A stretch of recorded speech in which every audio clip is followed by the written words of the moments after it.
We'll be live. Hello. You did the Susanna. I had to start off on a good foot, you know. I mean, hopefully it was an okay one. I know Susanna will be giving me criticism Yeah. later. We'll work on it. All right, guys, this is Secular Rarity, our new co-host on the Ask Atheists Anything section. So this is great. I've been having so much fun for half an hour before we went live with Secular Rarity. So I just love the energy here. So this is great. We said all of the good stuff before the stream, everybody. So I'm sorry it's all missed, but we figured out a lot of stuff. You'd be surprised. We got a lot of good answers. Figured out what to do on the JCPOA, whole Israel, Palestine, North Korea, South Korea. So we're sorry you guys didn't get that, but if maybe if you become a patron, we'll let you know how to. That's right. Ask some questions. Yeah. Yeah. But by the way, Susanna will still be the co-host on the new segment, but because this is a time where Susanna can't come, Secular Rarity would be the co-host here, which I'm actually very excited to have Secular Rarity here. But even though the energy was very positive, I don't know how to do this because we have to start with a really bad news. Yeah. So all this positive energy now has to switch. I don't know how to make it serious. Change it. Take a deep breath or two. Take a deep yeah. Sorry, guys. I don't know. I think anybody that's even slightly familiar with this channel is comfortable with the emotional roller coaster that it can be here. So it's like 1 second it's like super great news, like oh my gosh that's awesome, and then the next second it's like terrible news. Yeah, but I feel bad to do this to you. This is your first show, and we're trying to be happy. Oh, this is great. Only up from here. That's the way. Yeah. But then I have to start with this. Oh my god. Okay, so guys, this is an important news that is just happening in Iran, and we have to kind of talk about it. So, Iranian woman dies after being beaten by morality police over hijab law. So, this after being beaten by morality police is in quotation because we don't necessarily know if she was beaten, but we know that somehow they did something and then she died. And I have the videos to show the moment that she collapses and then she's taken to a hospital. So this is her. She was arrested and this is her in the hospital. Okay. And then she died shortly after this. Okay. And so I want to show you. So let me read a little bit and then we could see what happened. A 22-year-old woman has died in Iranian hospital days after being detained by the regime's morality police for allegedly not complying with the country's hijab regulations. So this has had a major backlash in Iran. People were out in the street protesting, and they were in front of the hospital protesting. So I don't know if the protest is going to escalate or not, but it has sparked some anti-regime protests right now. So her name is Mahsa Amini. Mahsa Amini was traveling with her family from Iran's western province of Kurdistan. And again, the fact that she's Kurdish is going to, the fact she's Kurdish is going to really stir things up, right? Her Kurdish ethnicity is going to be beyond just anti-regime people versus a regime. It's going to get the Kurdish separatist movement. This is going to add huge fuel to that fire right now, right? So of Kurdistan, of the capital Tehran, to visit their relatives when she was reportedly arrested for failing to meet the country's strict rules on women's dress. And I will show you what she was wearing because she wasn't relatively wearing something that you usually get arrested for bad hijab. She was pretty well covered, right? So it's amazing that they're becoming more strict. You could see what passes on as not good hijab right now when I show you the video. I'm surprised that they didn't embed the video in this article. Witnesses reported that Amini was beaten in the police van. Again, there is no video of this, okay? But there are some images that suggest that her ear was bloody. And again, I've seen those images. I can't be certain for sure. So we are not 100% sure what happened here. But there are some people who are saying that she was beaten. And an allegation the police deny. The news comes weeks after Iran's hardline president Ibrahim Raisi ordered a crackdown on women's rights and called for stricter enforcement of the country's mandatory dress code, which has required all women to wear the hijab, head covering since 1979 Islamic Revolution. This death is also very significant because Raisi is coming to the United Nations to give a speech and stuff. So with this event right before him coming is going to really, really be like, you know, everybody's going to be aware of that while Raisi trying to come out and say like the West is evil, blah, blah, blah. And with this news, he's just going to look very pathetic. Well, while he's attempting to act like they're on the moral high ground, right? Amini's families were notified that she had been taken to to a hospital hours after her arrest. She was transferred to an intensive care unit at Kasra Hospital. According to, I don't know how you say this, an Iranian human rights organization, Amini's, so Rana, right? An Iranian human rights organization. Amini's families were told during her arrest that she would be released after her re-education session. By the way, my mom was arrested once for not having proper hijab, and she was put in one of these re-education sessions, right? My mom and her sister. Yeah, go on. When did they move her to the hospital? Like how soon was it after she was arrested that she was moved to the hospital? Because that statement about being transferred to intensive care immediately followed by the fact that her family was told during the arrest she was going to re-education session.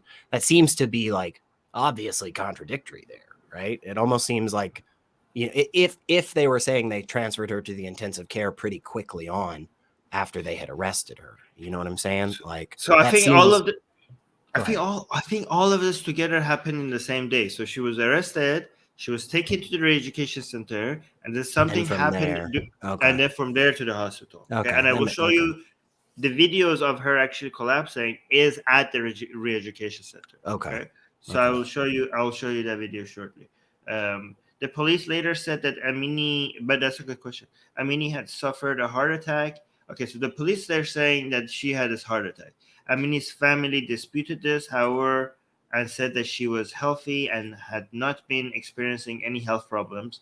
Amini was in coma after arriving at the hospital. Her family said, adding that they were told by hospital staff that she was brain dead. Photographs of Amini lying in the hospital bed in coma with bandages around her head. Yeah, the bandages around her head is like kind of suggests that she's not having a heart attack. I don't know. Yeah. And breathing tubes having circulated on social media. Her hospitalization and death drew condemnation from the Iranian celebrities and politicians. Okay, so the rest is like other details, but let me just show you the video. Okay, so I think this is the part that she's coming to the re-education center, right outside of it, so you can see it's in the afternoon. These are the police cars, the morality police cars, right? So that's her. Look, she's pretty much covered. This is the outfit she was wearing at the time of arrest. So this is apparently bad. It passes on as bad hijab in Iran these days, right? Wow. So she goes inside, and you can see from the window that it's still a little bit of daylight. So it's still in the afternoon. That's her entering the education center. So she's walking. So this is why the regime is saying that she wasn't beaten, because she's like, look, she's like, after her arrest, when she's coming to the re-education center, she's kind of like healthy, right? So that's their line of argument, that we didn't beat her. Look at her; she's just walking upright, and there's nothing an issue, right? So she's here. So she takes a seat here. She's looking for a seat. So wait, it continues. Like this is okay. So she sits here. Go forward. Right. So so this is pointing to the window to show that there's daylight. The reason why they point to the daylight, because now look, it's dark.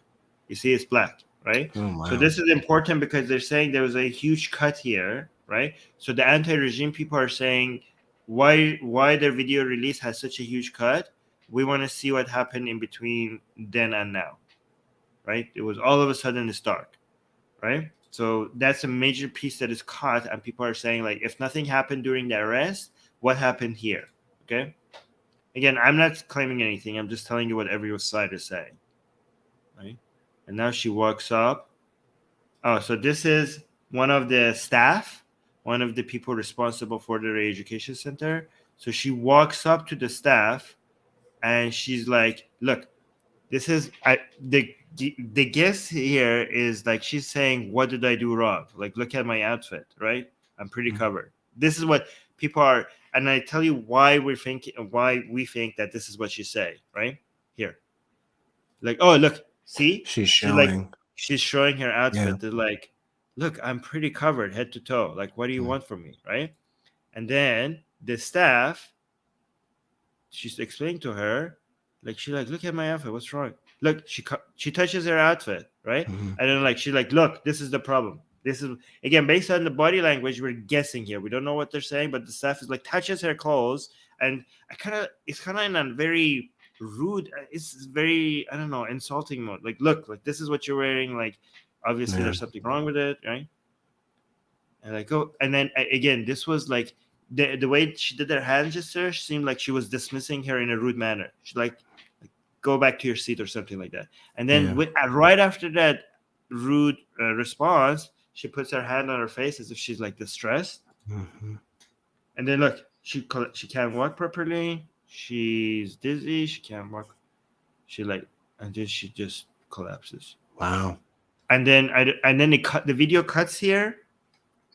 So and when she arrived at the hospital, the staff was saying she was already in a coma. Yes. Yeah. So again, the regime is saying, look, this was not because of any beating.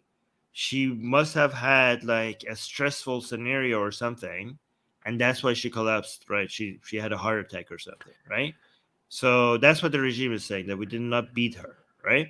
The anti-regime people are saying that there's some photos, like, let me see if I could find photos that kind of shows her ear is bloody. And also, now that I'm thinking, again, I don't know which one of these narratives is true, but also the whole headgear thing. She seemed a bit, I mean, in that first video where she's walking into this room, and it could just be because of the quality of the camera, she seemed a little bit stumbly to me, like just walking into the room. And it's Really? possible. I mean, initially it seemed, but again, it could just be the quality of the camera. It could just be jumping on the camera, but it seemed like a little, like she just kind of wasn't exactly 100% sure where she was. Like right there, I mean, she looks back at that row like 4 or 5 times, even though there's clearly seat. But again, that's all 100% speculation. I mean, the best information is her collapsing and the doctor's report where they're saying she's in a coma, you know? Yeah. Either way, whether she was beaten or not, the fact is that this is people are saying like the regime is responsible for her death. Well, I mean, I would agree with that. Yeah, they're the ones that set out the policies. They're the ones that sent the people out to interrogate her and arrest her and put her in this camp. I mean, here's another cut in the video. So she collapsed here, right? And she then it cut. No, go ahead. And then it cuts before the paramedics come. Like, this is the paramedic. This is the guy that is supposed and she to come doesn't. like, it doesn't look like she hits her head very hard from that fall. So you couldn't argue that fall is the reason she had head wound injuries. Yeah. But the thing is that a lot of opposition is saying, why was there a cut here? They're saying he didn't come soon enough. Like, a lot of people are saying the gap, like there was a huge gap between somebody came to take care of her. And they want to see the video without the cut to see how long it took for this guy to come. It's true. So that's another thing they're saying. And it's also possible that, and again, just, like Armin has said, like speculation on this, folks, we're not medical experts or anything, but I mean, there have been many cases in the United States where an individual is not actually being beaten by the officers, but they sustain injuries in the transportation, whether that's because they aren't really trying very hard to make sure that the person is secure in a moving vehicle, or they're purposefully trying to make it more difficult for the person, you know, in their travels. And so you'd be surprised, but hitting your head on the top of a van going 60 miles an hour, like it'll hurt even if you're inside the van. Yeah, so So that's actually what the anti-regime people are saying. They're saying yeah, something happened in that in the during the travel. arrest, or during the travel, or during the arrest, and it didn't have an effect until here. Yeah, Like, which is very possible. I mean, yeah, the you know, blood that it starts to develop on the brain isn't necessarily, depending on where it isn't necessarily going to take effect in the first 5 minutes, you know.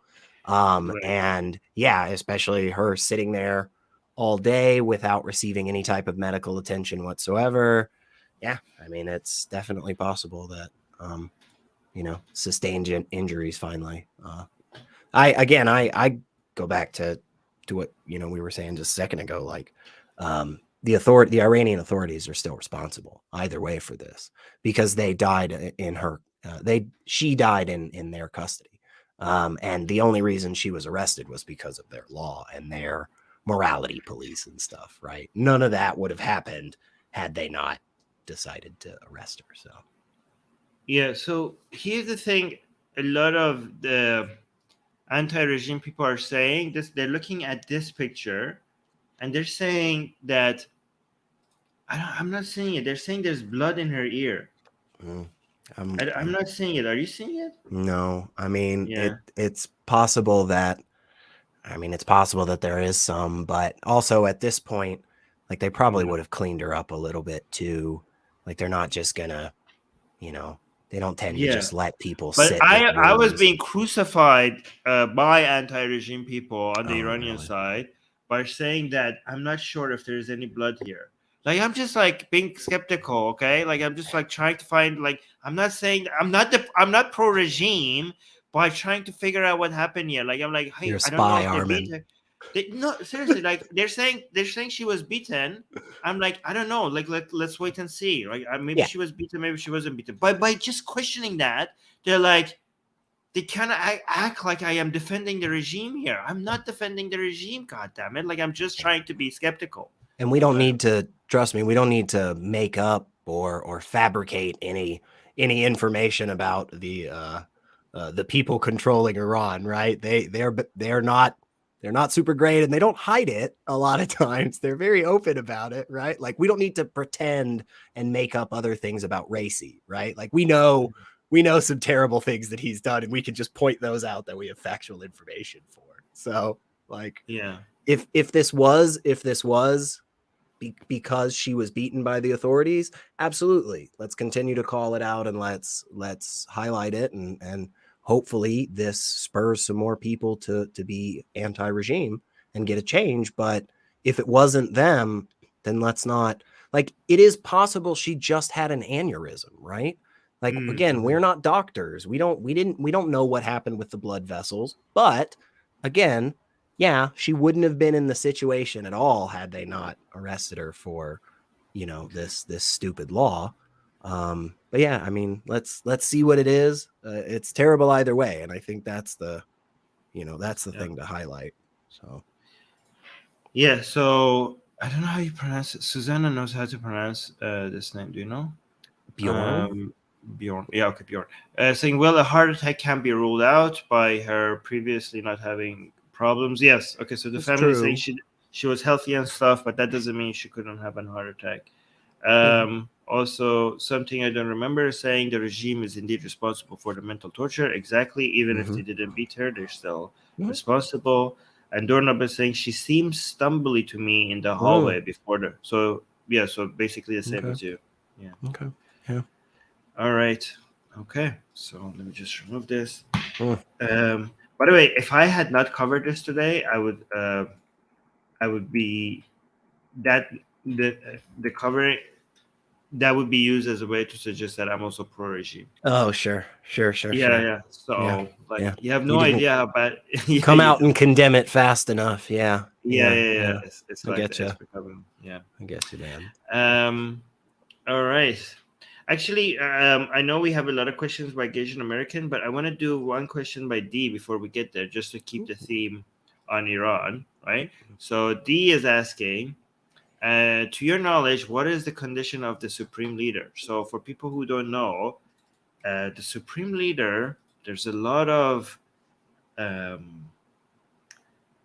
people are saying that I don't know, he's either not well or he's dead. Some people even are saying, right? But yeah, so I don't know how true this is. There's a lot of gossip. There's a lot of drama. People are talking about the fact that he's like dying, right? But this is going to be huge. If true, this is going to be massive, right? Especially because we don't know who the next supreme leader is going to be, right? So yeah, so here's the article by Iranian International saying Iran Supreme Leader Khamenei gravely ill. People familiar with Iran Supreme Leader health situation say Ali Khamenei is gravely ill and is currently on bed rest under observation by a team of doctors, the New York Times reported. The newspaper on Friday quoted 4 people familiar with Khamenei's health condition as saying that all his meetings are cancelled, while there have been numerous rumors about his death on social media in recent days. So some people are saying that he's actually dead. Already. Wow. Already. Yeah. I don't believe that, but if true, that would be something. Yeah. Iran International had earlier reported about Khamenei's absence from the public scene since the beginning of this month. While some pundits said separately that Khamenei has given Raisi authority to make the decision over Iran's nuclear talks with the West. What is this? What is it? Octogenarian. It means 80-year-old plus. Oh, yeah. It's a very long word just to say an old guy.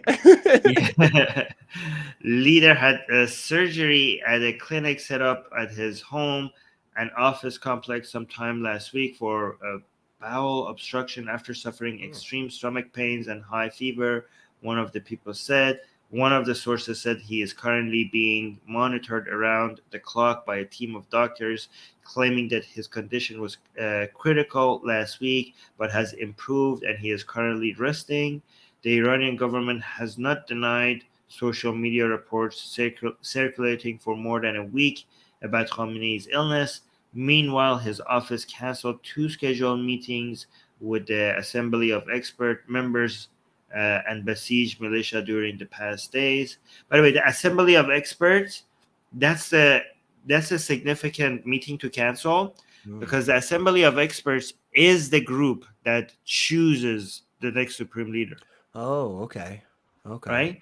Chooses, okay? Because that's like on paper they're supposed to choose it, but in reality they're told from who to choose. Like Khamenei himself is indirectly in charge of that. So the people who are supposed to hold this supreme leader responsible are directly under the supervision of the supreme leader. So it's kind of that's the best way to make sure that you have, checks and balances, right?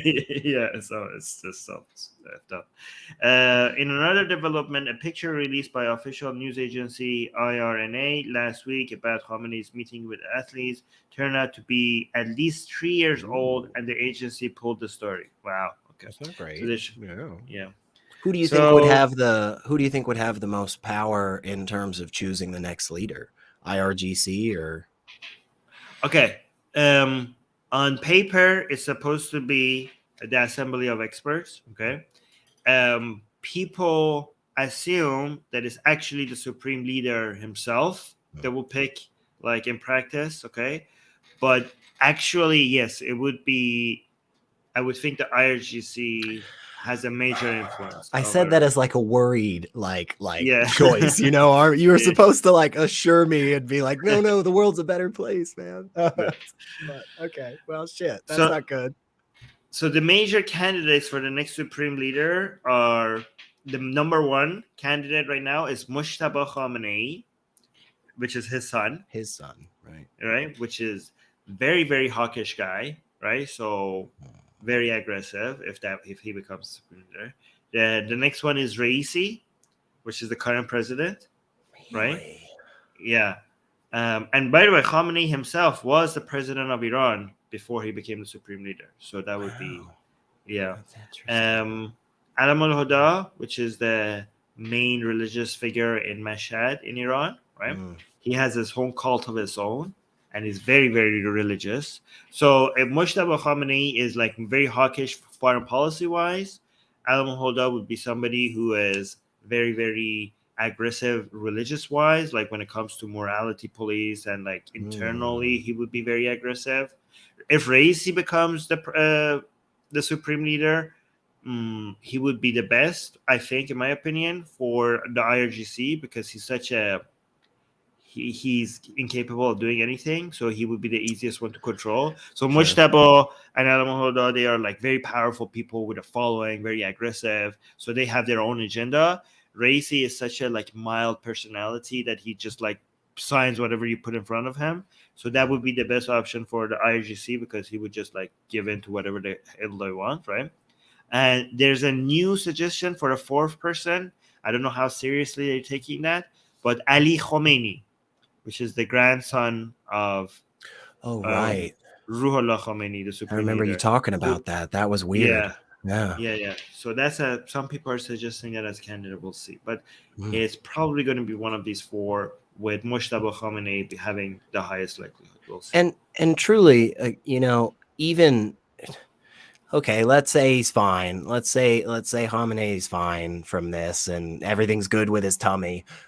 He's still 80 plus years old. It's not as if it's not as if he's going to be around for another 50 years. So yeah, I mean this is probably going to happen before too long, one way or the other, right? Yeah. There's just no way around it, and that is a power vacuum. I am not super excited about watching be filled because I just don't see that. I don't see that working out well with any of those people that you listed, man.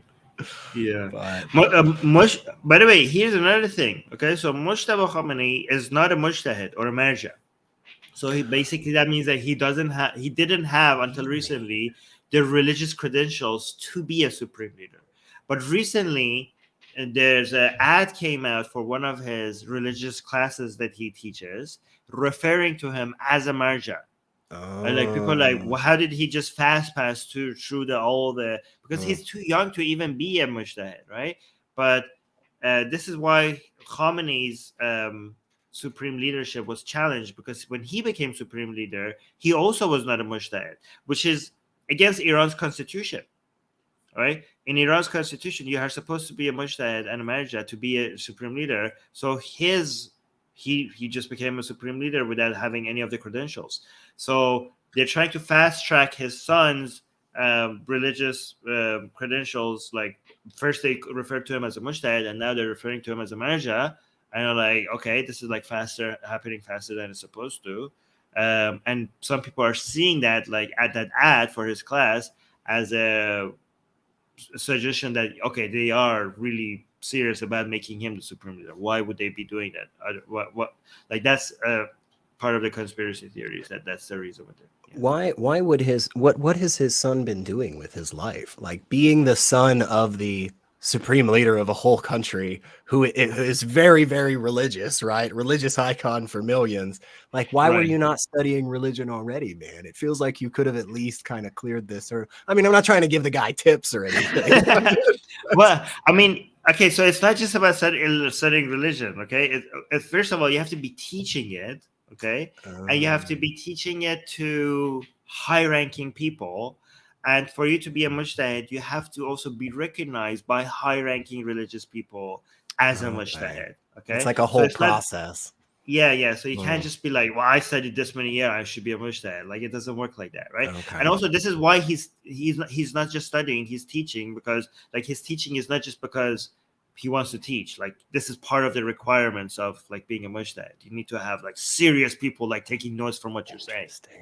Right. See, I went online, I filled out a quiz, I became a preacher, so it was a lot easier in the Christian vein of it. Man, yeah. I don't see that working out super great on any of those.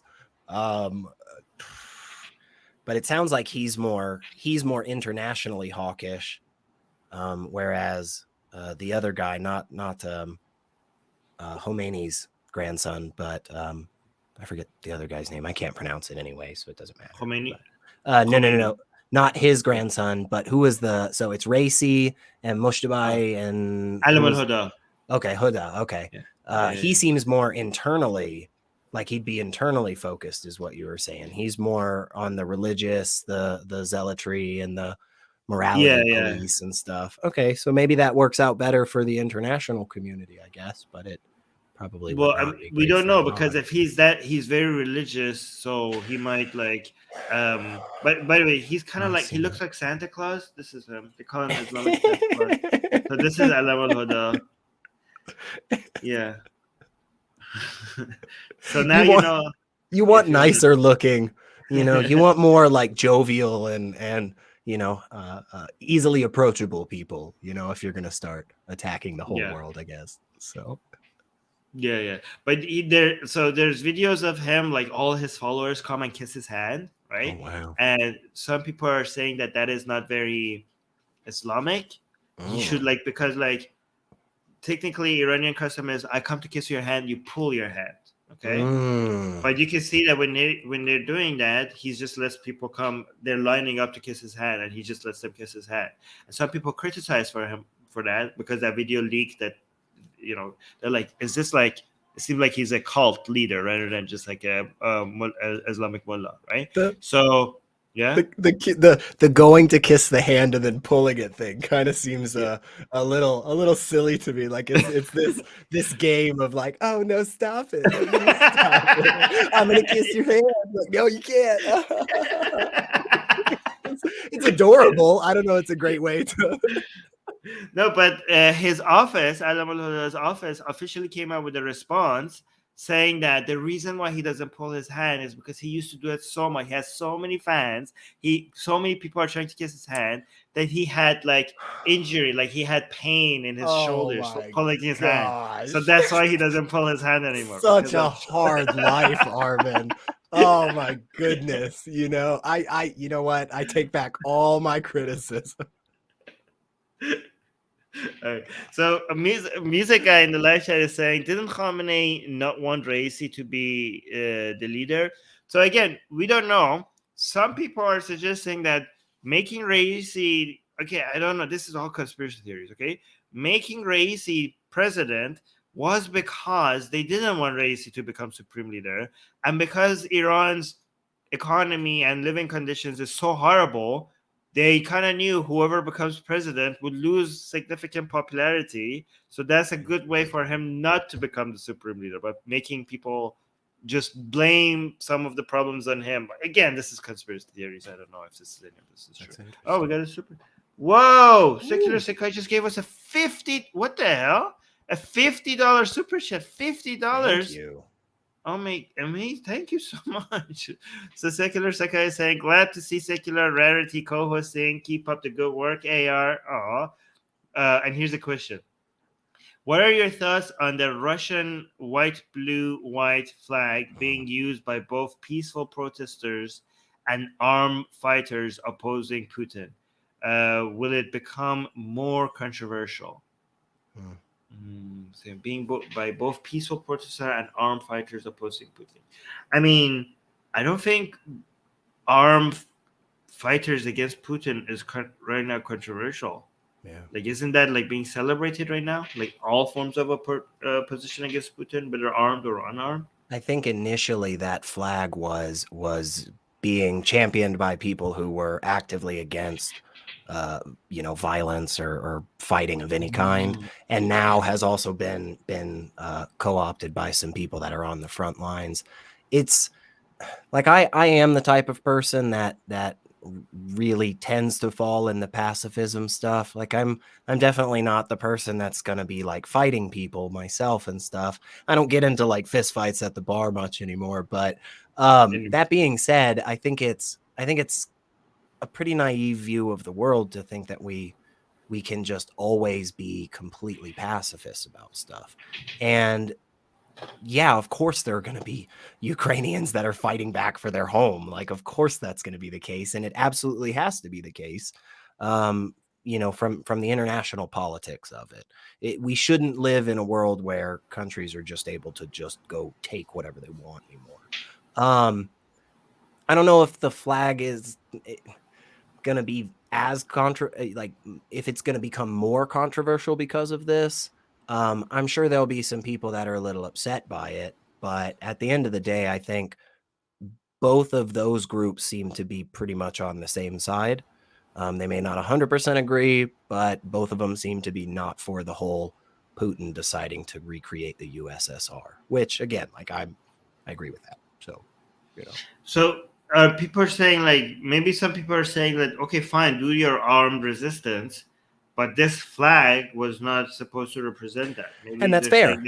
And that's a fair statement, right? I mean, that's how it is with a lot of different things. Of course, the issue with that, at least in part, is how everything spreads so quickly these days online. I mean, like, for instance, are you familiar with the Pepe the Frog, like that meme? Yeah. So it has been co-opted by a lot of very hateful groups over the years.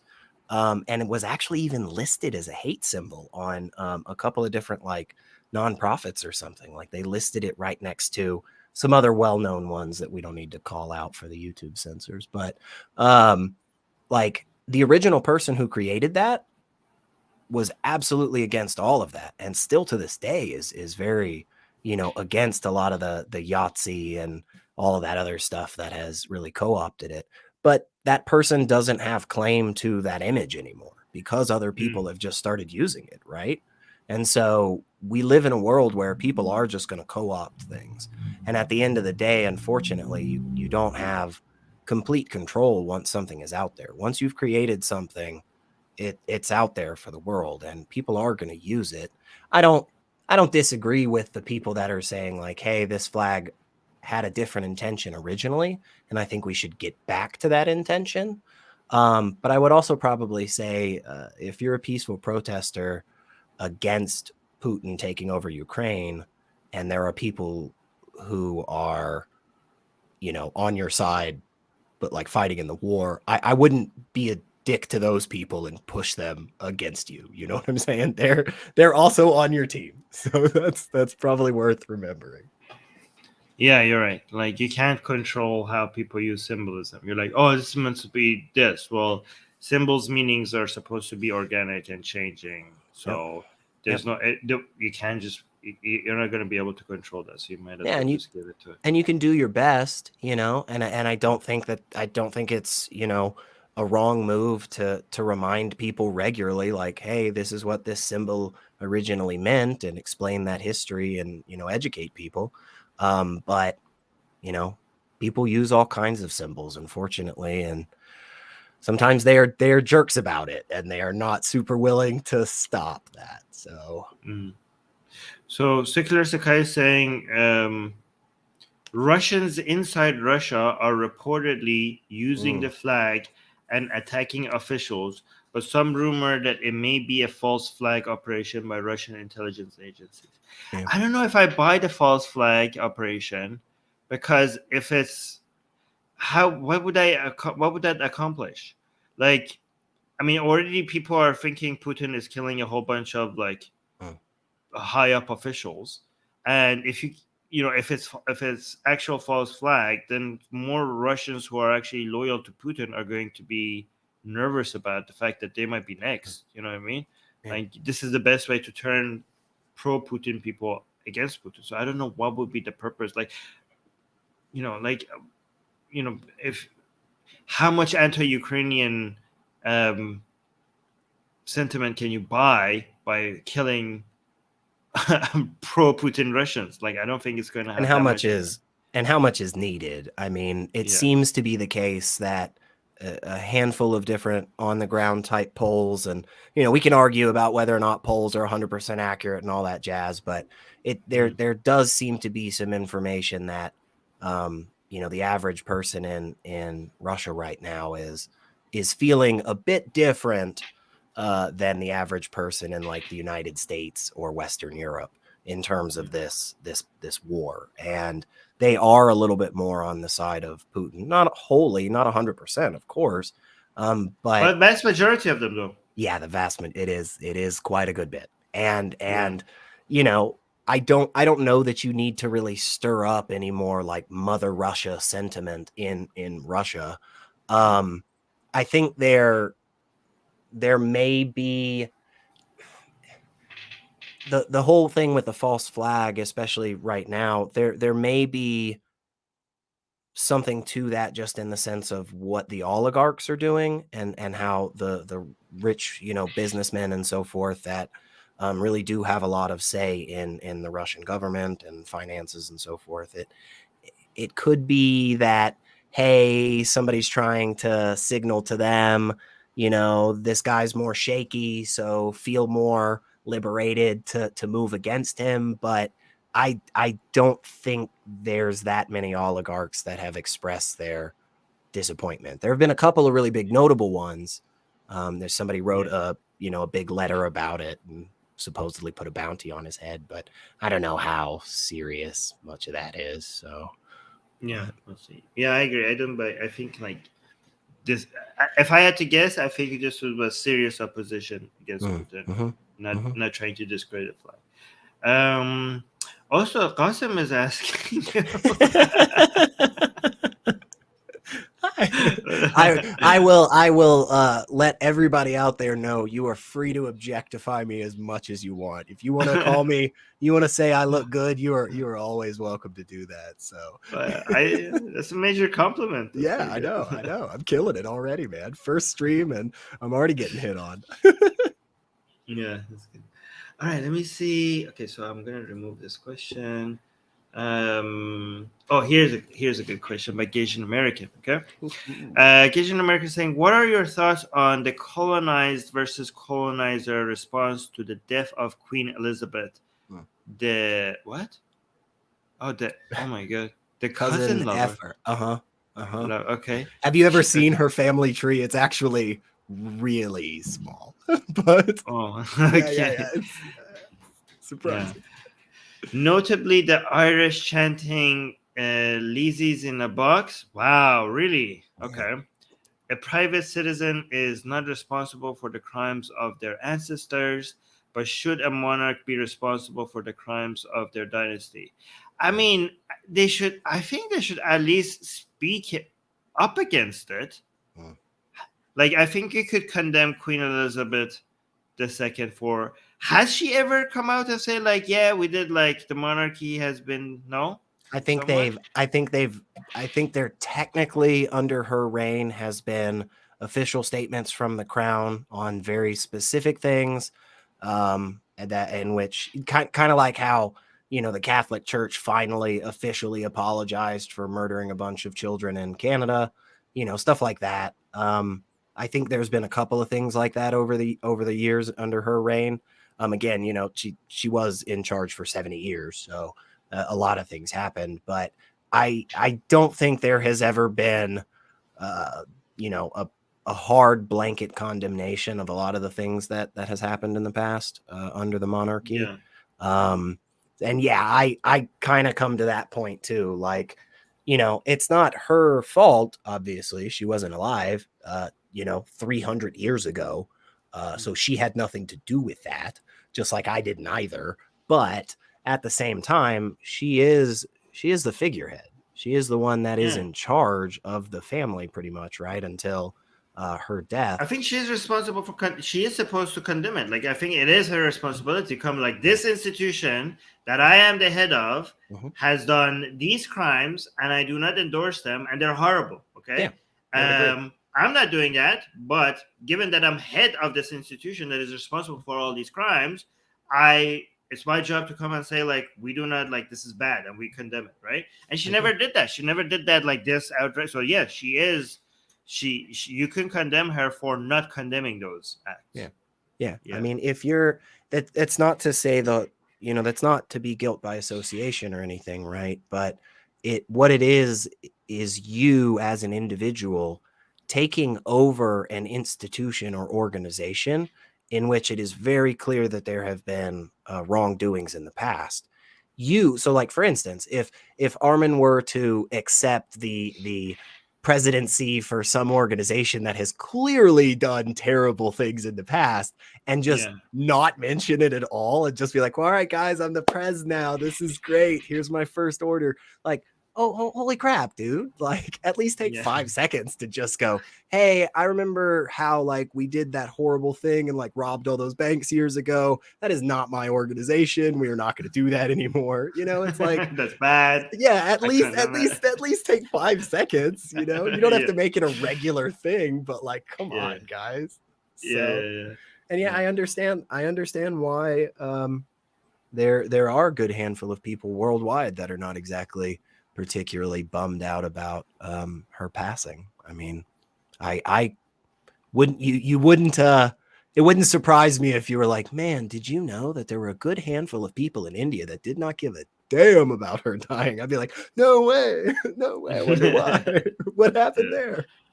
Yeah. Also, the fact that you could in this day and age you could still get arrested in the UK for saying stuff against the monarchy, that is barbaric. That is so backward.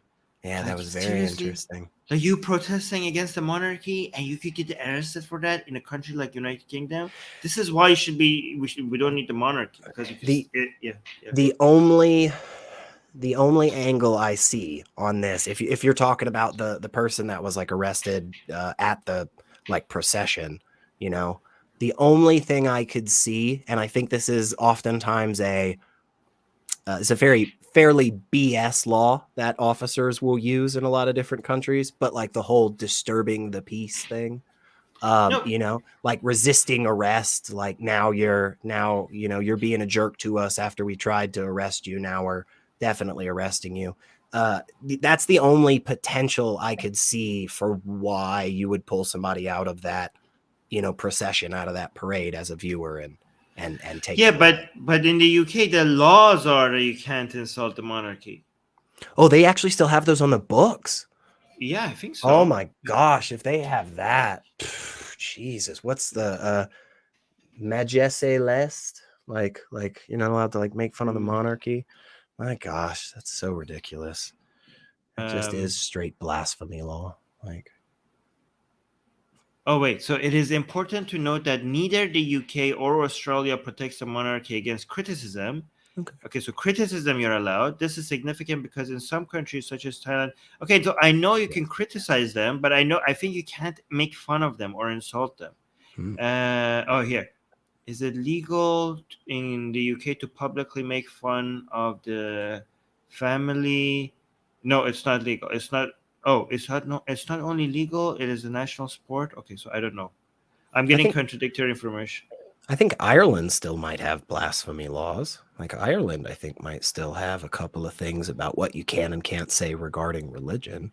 Like, okay, the reason why I thought in the UK you can't make fun of the Queen or whatever is because Jon Stewart had a segment making fun of her because he said you're not allowed to do that. So maybe there's something about like on broadcast network or something. Okay. Yeah, I think because when you said that reminded me. I do remember seeing that episode of his where he was like, right now the people in Britain that are watching my show, you know, can't see any of this because we've been making fun of the Queen or something. Okay. I think it might have to do with like broadcasting standards for like BBC or other networks. But yeah, I mean, truly, whatever it is in any capacity, it's dumb. You should be allowed to criticize. I mean, of all the people you should be allowed to criticize in the world, like, you know, royalty is probably one that should always be accessible. Like, what is me making fun of? You know, like, what is me making fun of the royal family in England going to do to them? They're still going to have $100 billion. Like, they're still going to own most of Scotland. Like, what does that change? So yeah, exactly. Hong Kong. So a Asian American with the $2 super chat, thank you, saying Hong Kong is mourning as an act of defiance to CCP. Okay, now that I support. Okay, so that. Yeah. Okay. There's some other comments here about this. So Secular Sakai is saying the Commonwealth is slowly dissolving as more nations become republics. Barbados recently left. Yeah, Barbados recently left the monarchy. Good job. And other nations have announced referendums. Canada needs a referendum on this. Yeah, for sure. Canada needs a referendum on this. I hope like Canada leaves the. And I think that's the way to do it. Don't just don't just accept that everybody in the country doesn't give a crap about the monarchy. Put a referendum out there to the people, and if the people say, you know what, actually we're cool with it, then screw it. It's not really changing much for most countries anymore. It's more of just a rubber stamp that you put on some paper every so often. It's like, hey, you belong to the Commonwealth, but you get to participate in the Commonwealth international games. I don't know if you ever watch those. They're kind of like the Olympics, but like less interesting. So, but technically, okay. So I never even thought about this. Okay, I never even felt it. But technically, she was my queen. She was your queen. Yeah, Armin. Yeah, I know. How dare you? So I never said this. I never used the word "my queen" before. But I was like, this is my queen who died. I'm like, I feel disgusted about even saying that. Like now I have a king. I literally have a king now. I have a king. You do.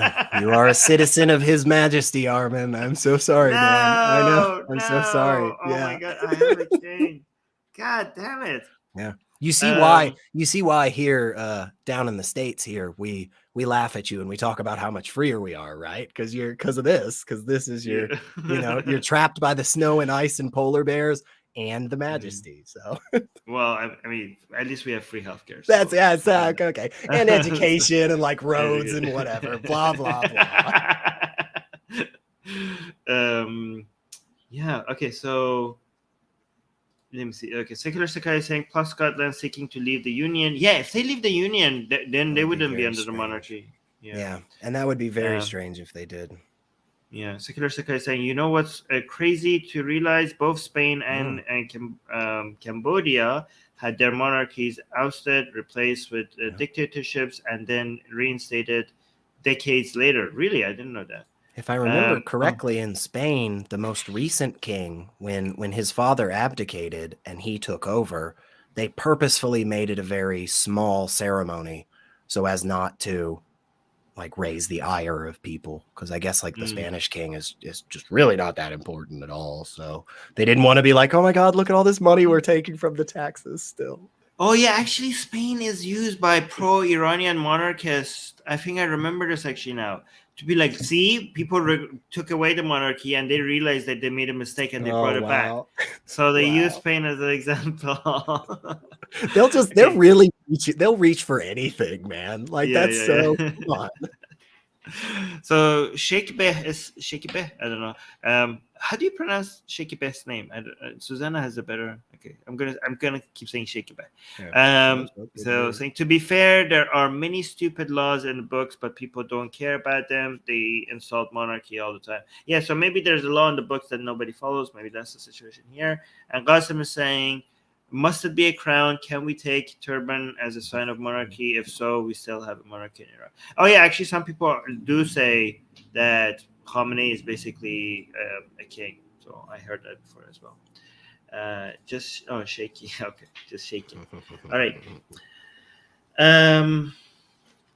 Why are people anti-monarchy? Because it's anti-democratic, because you have people in charge that are in charge merely because of their birth through, inheriting their position. It makes absolutely no sense. It's barbaric. It's backwards. It has no place in the civilized world. Yeah. All right. So I think we completely spent enough time answering this question. By the way, really good point, secularity. Sometimes it seems like I'm not listening, but I'm listening. I'm just doing so many things. I'm like taking. That's okay. I'll cry about it after the stream. Don't worry. Not live. Not while we're live. So. No, because I know. Sometimes it bothers Susanna because I'm like, Susanna's like, I'm talking and you're looking in so many different places. I'm like, well, I have to manage the live chat. What I'm supposed to do? In fairness, she actually does a lot of work beforehand, and so I that makes sense. But yeah. Like, okay, I can't So I'm already losing so many good comments in the live chat because I can't do so many things. See, we need a co-host, like not like a back somebody behind the scenes that yeah. just monitors the live chat, so I could just like pay attention to one thing. That maybe one day we'll have somebody volunteer to just monitor the live chat. You know, if enough people join the Patreon, I've heard that opens doors. So that's yeah, guys, yeah, join, yeah, exactly. Please support us. That's a good. That's actually, see, this is why you're here. You know how to. Mm-hmm. Okay, good. Let's go to this question. Oh yeah, we already answered this, I think. Yeah. What are your thoughts on the arrest of British protesters protesting the monarchy and the suspension of public services for the burial of Elizabeth II? I think we answered this. We think like the monarchy is just a wasteful system. So yeah, all of it. Yeah. So in terms of the suspending the public services, at least in some parts, I understand without really any qualms. Again, not a fan of monarchy to begin with, but it's kind of just like if the vice president of the United States were to die, right? Like if any major figurehead in the government, which technically the Queen still was a major figurehead, the monarchy does actually still do some things in terms of the government. Most of it is 100% ceremonial, but like anytime something gets passed through parliament, it does technically have to go in front of the queen or king. So it kind of makes sense that the government would say, hey, we're going to stop doing stuff for the day. Right. But yeah, again, not excited about the whole monarchies. So see, Oxymoron is saying people inherit parental property too. Is that too bad too? No, it's not. Okay, this is like a false analogy because they're not representing me. I like a politician is supposed to be somebody that is representing me. So I have to, in a democracy, I have to have a say in who is representing me. The parental property, a better analogy, like parental property is like, yeah, these are my property. I want to give it to my child when I die. So obviously, nobody's being wronged by you giving your wealth to your children, right? But if somebody is supposed to be my representative on how the country is run or any decision about the country, then democracy is the way to go. I have to have a say. A better example would be if a CEO of a company dies and I'm a shareholder in the company, and instead of asking for my vote for who the next CEO is going to be, his son, if his son becomes a CEO, if that's the rule of the company, that okay, like what the hell? Like I'm a shareholder in this company. Why is his son becoming the CEO? It has to be my vote. That would be a better example for why it's insane for this to be based on inheritance. And I think it's the governmental control that is exerted in the monarchy situation that's the problem, right? It's not really the fact that people get stuff from their relatives after they die. That's the issue. Like, hey, cool, you got a castle and a nice shiny hat. That's great. I think it's the problem that you're now in control of the millions of people that live in the country. That's the issue. I mean, even the castle and the hat is it's not great.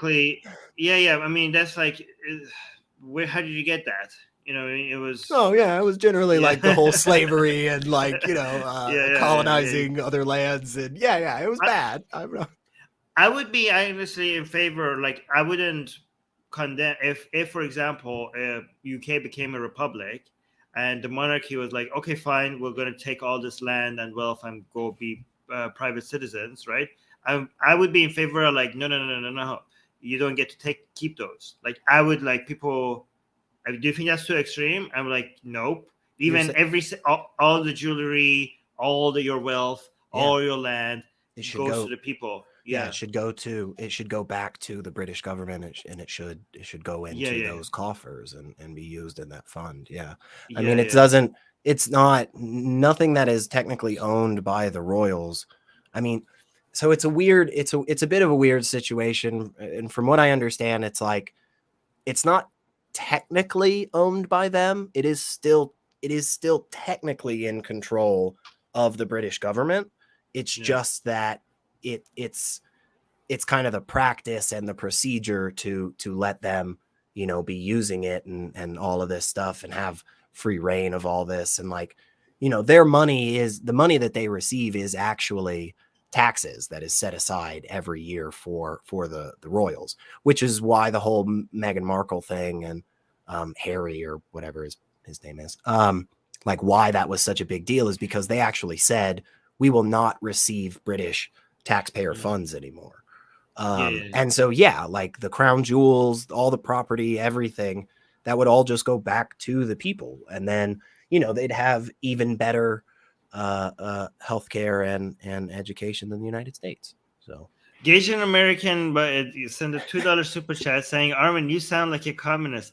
Okay, I'm not saying to take the wealth of all rich people and give it to everybody. I'm just saying take the wealth of the monarchs, which their wealth is part of the government. It's supposed to be for the people. Okay, there's a difference between the wealth that somebody has gained through, I don't know, building a company or becoming rich, or people, or compared to the wealth of the people who was literally taken from the people for the excuse that we're like chosen. By the way, it's still the law in the UK that the reason why these monarchs are the monarch is because they are chosen by God. That is still the official reason. Okay. Yeah. Technically. So like, if that's your reason for why you took all this wealth, like, no, thank you. So sorry, we're going to take that and give it to the people. Right. So yeah, you don't have it. They don't have any legal,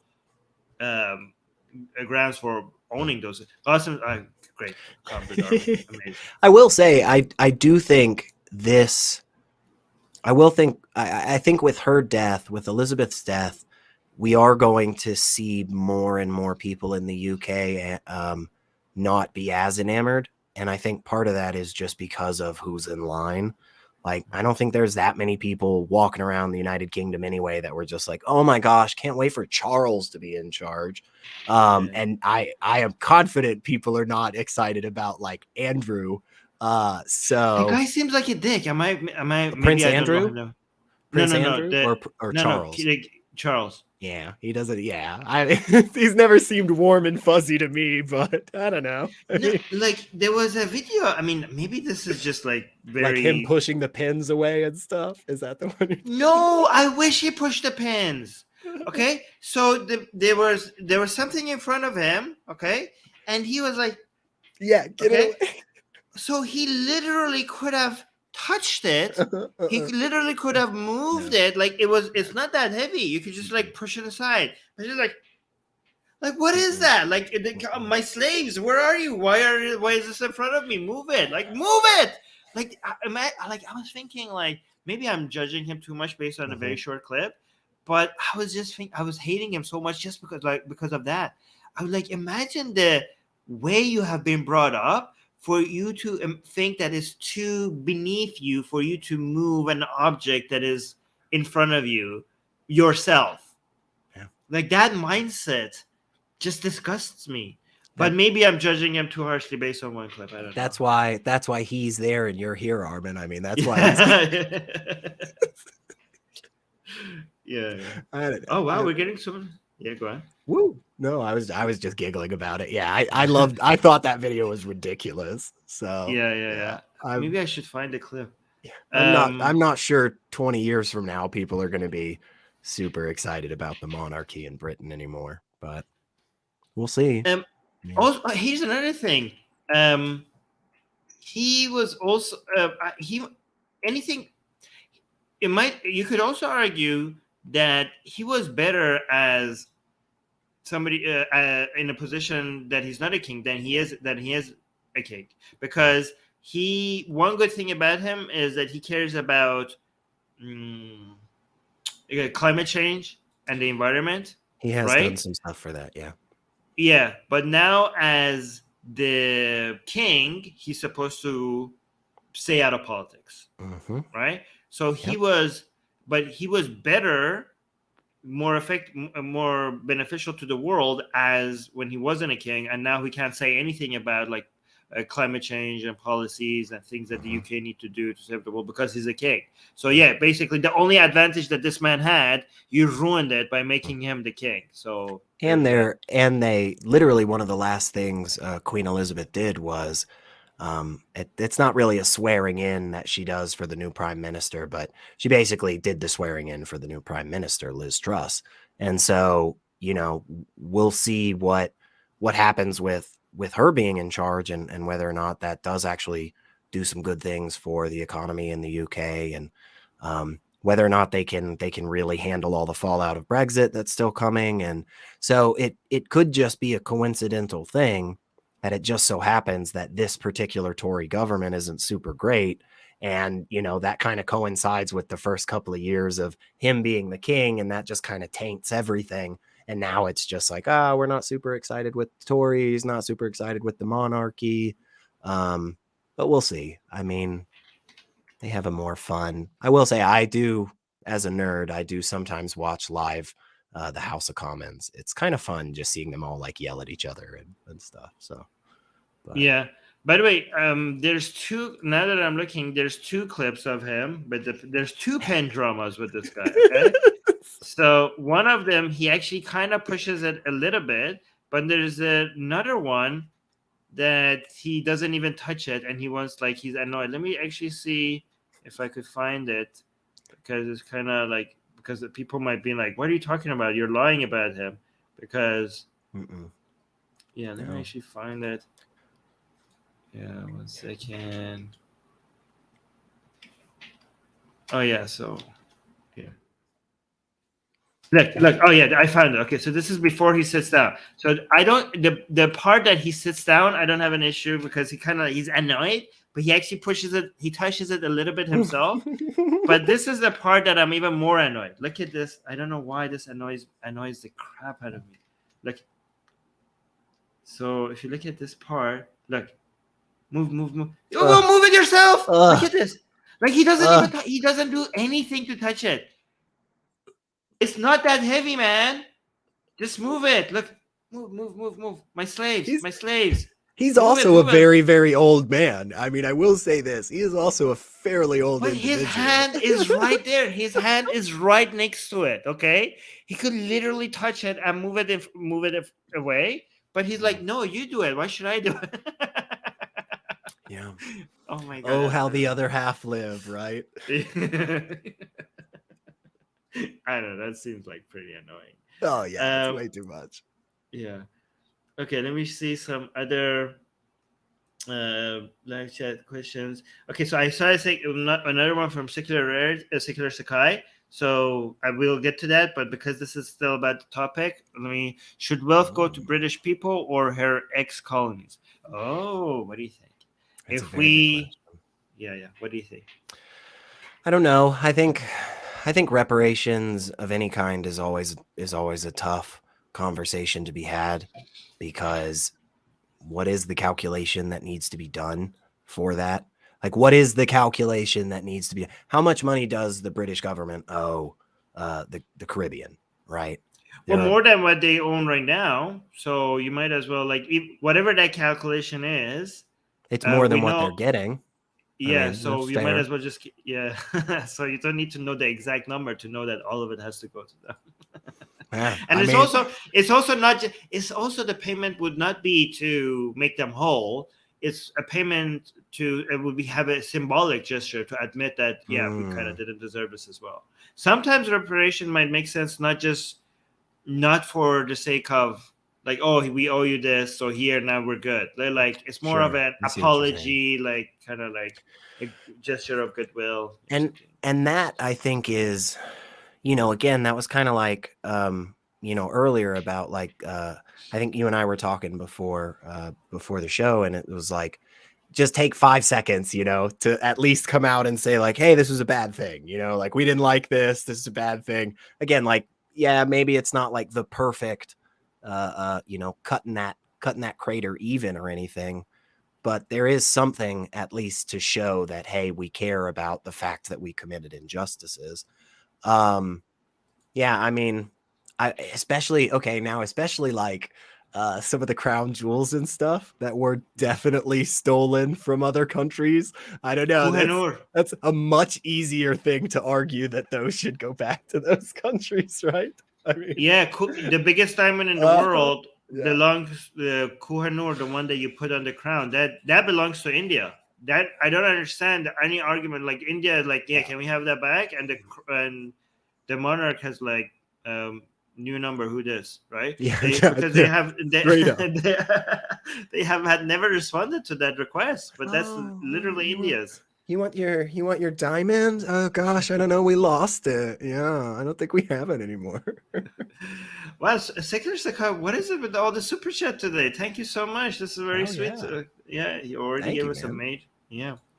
Okay, here's another one by Secular Sakai saying Ooh. another $5 super chat saying thoughts on Ukraine reclaiming over 6,000 square kilometers of territory from the Russian invaders this week. What are your thoughts on that? Oh, it's good. I mean, it is. Yeah. It's very good. This it absolutely is something that needs to be. It needs to be a very resounding victory. It needs to be something that is very clear to everybody, I think, because if not, we do sit in a place right now where international tensions. One of the reasons that we're so tense is because there are very powerful actors that do have the capability of doing stuff like this, where they just run roughshod over a country and just cause literally 1 million people to flee into other countries. And the knock-on effects of that are terrible and terrifying for the entire world. And so, yeah, I keep going. I'm keep going, Ukraine. Yeah.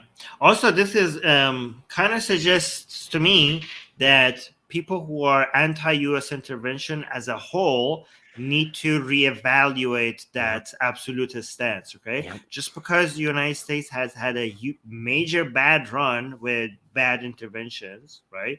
Like Iraq, for example, so many examples of things, Vietnam, that went horrible, and the United States said that doesn't mean just that intervention as a whole is a mistake. Yeah. And now we have a good example of that. So what makes sense? Ukrainian people requested help. Americans give them help, and it's producing the results that was desirable, right? Yeah, and I also think too it's a statement to say that first let's not forget what the Ukrainian government really looked like just a handful of years ago. And the level of corruption that existed was pretty rampant. It wasn't really questioned, folks. Like we knew there was a lot of crap going on for a lot of years in Ukraine. That was not great, okay? But that doesn't mean that government can't be changed to a manner that is more transparent and is more beneficial to the people of its country, right? And so that's another good, statement that comes out of this whole incident, which is terrible. Like it's crap that this is the way that this was the route that had to be taken for NATO and Western Europe to kind of really solidify and think about maybe making some more moves. I mean, the EU is actually seriously considering some type of army of some kind, right? Some type of military force. And that is something that is completely different from the last 40, 50 years, right? For that organization. Yeah. So it would be a huge deal if they did that. And it would, I think at least preliminarily, it would be beneficial to have another world power that is able to say, look, we stand for human rights and democracy. We stand for transparency in the government, secular values, all that good stuff. And we're just not going to allow people to just take over Europe again. So, yeah. It also makes it because United States acting like it supports human rights. It does relative to a lot of other countries that are exerting their power beyond their borders. United States, even though it has a bad record, is relatively better than compared to Russia or China. But I think United States would even be better than what it is right now if there was another world power exerting an influence with a better track record, like the EU, right? It would, because then the whole narrative of we stand for human rights would be even more challenged if there was another entity doing the same thing with a better record, right? So people would, because if you constantly compare United States with somebody like China, the United States looks good relatively, so it doesn't have to make an effort to be better when it comes to protecting human rights. But then if we have an alternative that is the EU, then the United States looks kind of bad, and then they would have to they have to match the propaganda a little bit more, right? Also, it's better. I kind of think it's very unfair to American taxpayers of how much they are footing the bill when it comes to maintaining the world liberal order, right? Yeah. Like the whole world is the United States is mostly responsible for the peace and stability that we have enjoyed since World War II around the world, and everybody around the world is benefiting from that relative stability and peace that the American taxpayers are paying for. So I will say, in a little bit of a pushback on that, is just to say that one thing I am very, very confident on is that despite the fact that we may hear some politicians in the United States talk about reducing the government budget, they are never talking about the military budget. So it's about 25% of our whole like budget for the congressional budget office every single year, every fiscal year. We are happy to spend that money. Most of us Americans, we love our big guns, and we're glad our military is the best all over the world, and woohoo, USA. So, I mean, yeah, I used to be against that. I used to be against, because I was like, imagine what the United States could do for its citizens, right? If the budget was you're right. less. Yeah. But I think a lot of people underestimate how important it is for the world.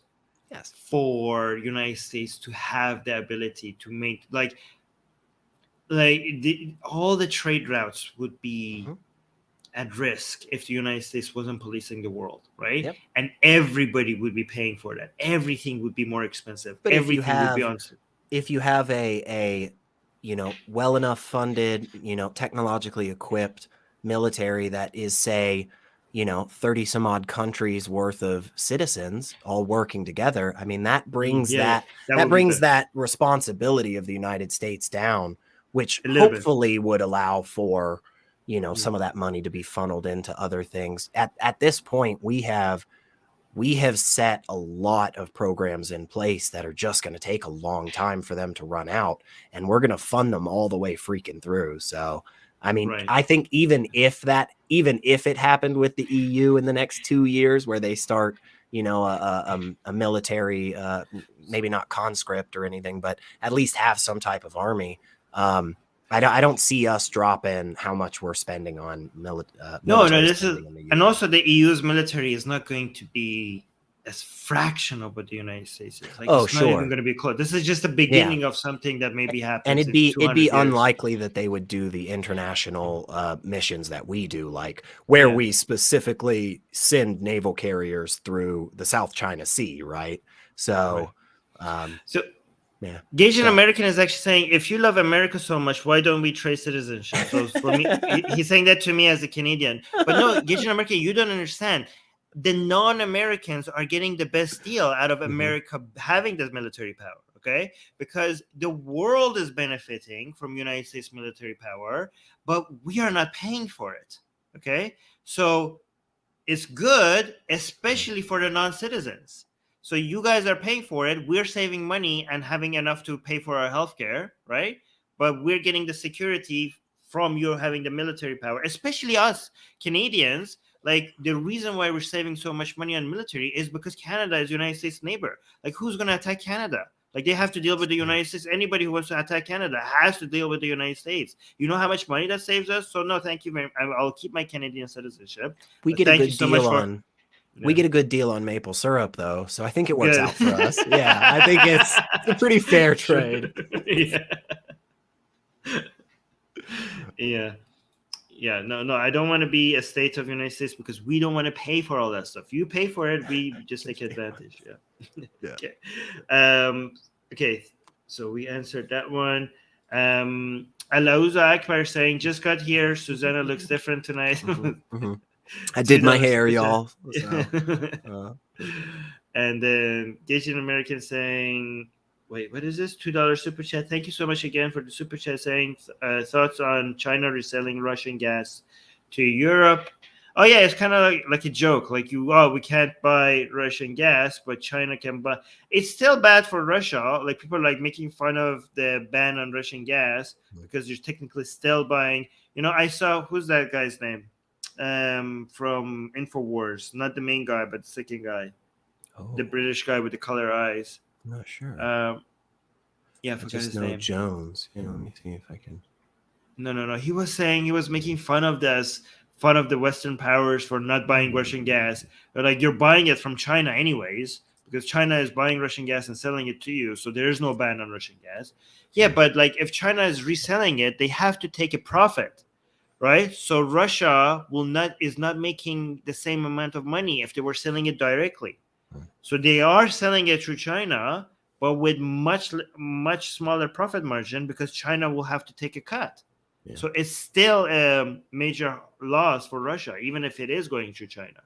But yeah, it's better for Russia than not being able to sell anything, for sure. And it is that middle ground for European countries right now that are struggling with that pipeline being closed in a lot of different ways.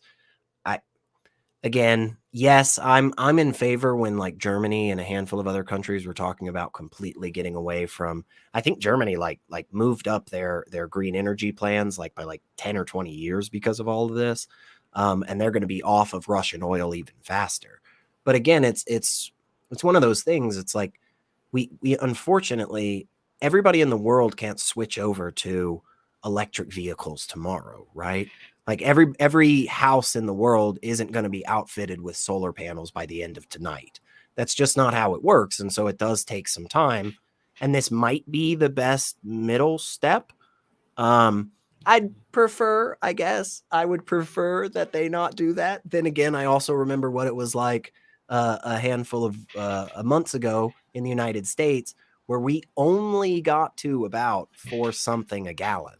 So that's the first time in the United States we've ever paid that high for gas. And it is still multiple dollars less than what everybody else in the world has been paying for years.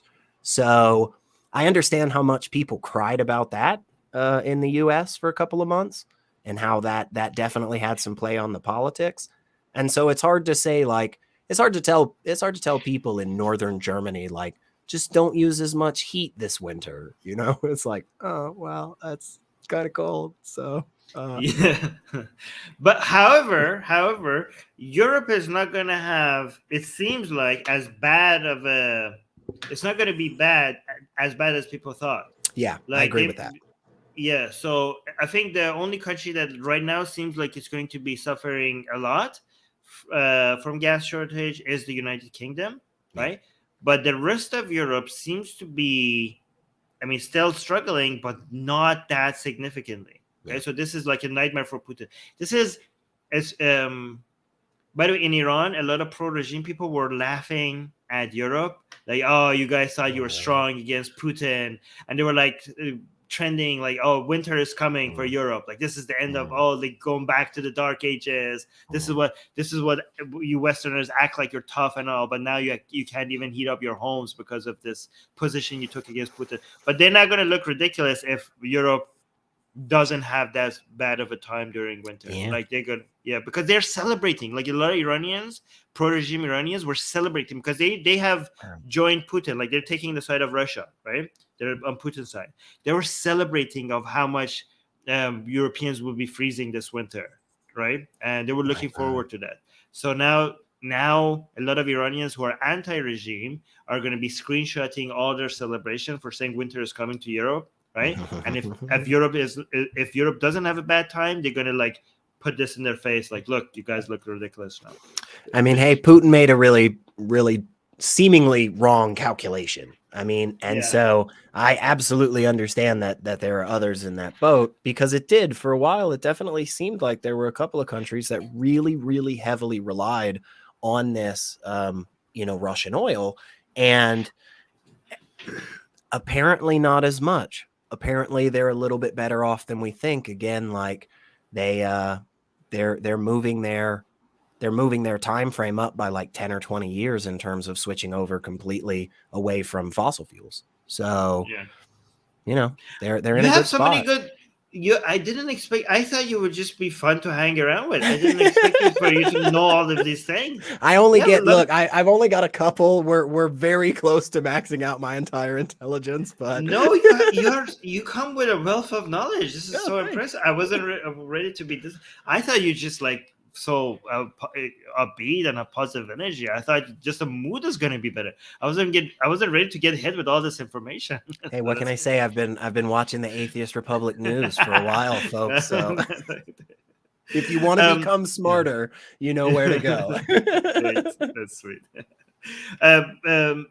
Miss Shah is saying that it's sick, to be honest. Yeah, in Iran, people like pro-regime people, like the whole Ukraine-Russia war has become, people are taking sides, right? So the anti-regime people are taking the Ukrainian side and the pro-regime people are taking Russia's side. So you can see like every news about what's happening in Ukraine is being followed by both, to as if they're watching a sport, and to see like to attack the other side, but like, oh, we're winning. Like the pro-regime people are like cheering on Putin as a strong man. So it's interesting.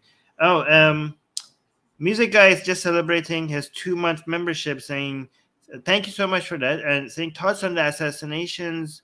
Oh, it's a game. I thought it was someone assassinated. Thoughts on Assassin's Creed Mirage. Actually, I'm very excited about this, not because I'm going to play the game, but because I'm just going to watch the gameplay while I'm working, because this is going to be set in the Middle East. Is it a copyright? Do you think we can show the ad for this? Or are we going to get copyright stricken? Maybe without the volume. Yeah, okay. Maybe without the. So yeah, maybe with. I played some of the. I've played a couple of the older Assassin's Creed games. I haven't kept up for a few now, but they've always been really good gameplay, and there's always been really good and fun storylines. I mean, who kind of hasn't thought about being an assassin in, like, you know, medieval times? Like, that's pretty cool. So I used to play Assassin's Creed, and I didn't, you know, this is the difference between me and other people who play this game, okay? I didn't really want to play the game. Okay? You just wanted all the history and stuff. I just like the environment. I was like, can I just please not do the mission and see the next part? Like, I would just want to walk around in my or go around in my horse and just go to a shop, just see the castle, go inside this building. I just want to enjoy the scenery, but I had to do the missions to be able to see the other scenery. But now I'm like not doing that anymore, because like on YouTube you could just watch. You could just play other people playing it. I just love the scenery. But look, this one I'm excited about. Look at this. Wait, is this the ad? Oh yeah. So I'm so excited about this one because it's happening. So it's Arab again, back in the Middle East. So I like the scenery. I like the Greek one. That was beautiful. You just need like a virtual a VR headset where you can just like walk through. Yes. You know, the game, like in the background and stuff. You know, I want a game, okay, where the mission is that you're supposed to set up a successful tea shop, for example, in this world. You know what I mean? Or like get fruits from this area and then come sell it successfully in another area. You know what I mean? Or like, I don't know, be a blacksmith, like something like that. Not like just jump off the buildings or something. Like, do normal stuff. Do what the people. You just want life in that environment in that time. Yeah. I want to life in that environment. Like what most people do. Most people don't don't jump around the streets. Okay, like this. Okay, that's not what the life of most people. I want an ordinary life in this environment. Or maybe not even an ordinary. Maybe like, I don't know. You're a politician. You're a rich politician. You know, and you're just doing trade. Or you're selling. You know what I want to do? I want to buy and sell slaves. Okay, can I just buy and sell slaves? I want to be a Susanna is not here to keep you on track, Armin. I do not want a message from her tomorrow. That's just like, what were you doing? Why did you guys start talking about this? I just want to be checking people's teeth to say how much what is the value of this person, and how much would I make a profit if I buy the slave in the market? Like, it's something like that. Is that too much to ask? Can we have a game like that? I don't know. I don't know. EA, get on it, start working, call us back. What other Wait, by the way, it's amazing that this is what gets people's reaction, okay? Because we have games that you literally kill innocent people, okay? Yeah, and people are like, yeah, that's just a game, right? But if I buy and sell a slave, we were like, oh my god, like what the hell? That's immoral. Like, well, it's a game. How is that not the same thing? Could you imagine what the advertisement for that game would be? like I have no idea how that would ever go well. It'd just be like, yeah, now you can just grab people and tie them up and then take them miles and miles away on a boat. Like, no. The way the game works is that you press a button and you grab their jaw and open their mouth, and then the scene will switch to a graph of their teeth, right? And you look at, and then you see like, yeah, so you have some corruption here and some like, and then you're like, okay, so how much should I bid on this person based on the teeth structure? So something like that. The problem now is there are actually like ideas coming in my head for like what this would be as like a video game, and I'm just thinking like, oh my god, all of this is terrible. This is all just horrible across the board. But I'm actually thinking of like missions and stuff, and it's like, actually, surprisingly, this could work, man. Anyways, I'm excited for this. I'm excited. It does look good. Yeah. Okay. All right. So that was that. Hope we don't get in trouble for that. By the way, secular reality does not endorse anything I said. Oh God, no. We just got another super chat from Secular Sakai. Again, Secular Sakai being very generous today with another $5 super chat, asking, will Azerbaijan invading Armenia this week create a domino effect for more war to spread? I heard that they came up with an agreement for ceasefire. I don't know if that's going to hold, but isn't that the latest update? Yeah. I had just seen a little bit that there was some fighting and there was some deaths. But there has been recently, right? Like, I mean, a few months ago, there was some other stuff too going on. So I'm never a fan of that area of the world, for sure, being involved in. I mean, we know what has happened in the past in Armenia when there's been conflict. So it's kind of like, I'm not a fan, I don't think it bodes well, but I don't know that we're going to see any breakout of full-scale violence in that area while everything's still going on in Ukraine. So I don't know. I don't know. Go ahead. It seems like the ceasefire didn't hold. Sorry.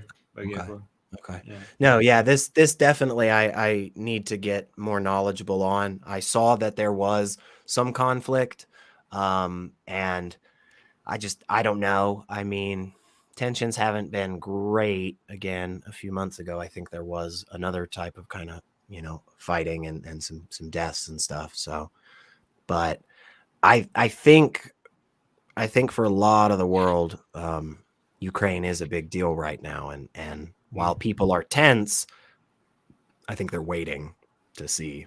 So you're saying the Ukraine thing is distracting people from other wars like Azerbaijan and Armenia? I think it's at least a little bit. I think there's an addition to the calculation you have to do now, because if you start getting involved, if any two countries start getting heavily involved in armed conflict right now, one of the things you're going up against is the fact that Russia is going to, Putin is going to be looking for potential options to bolster your side.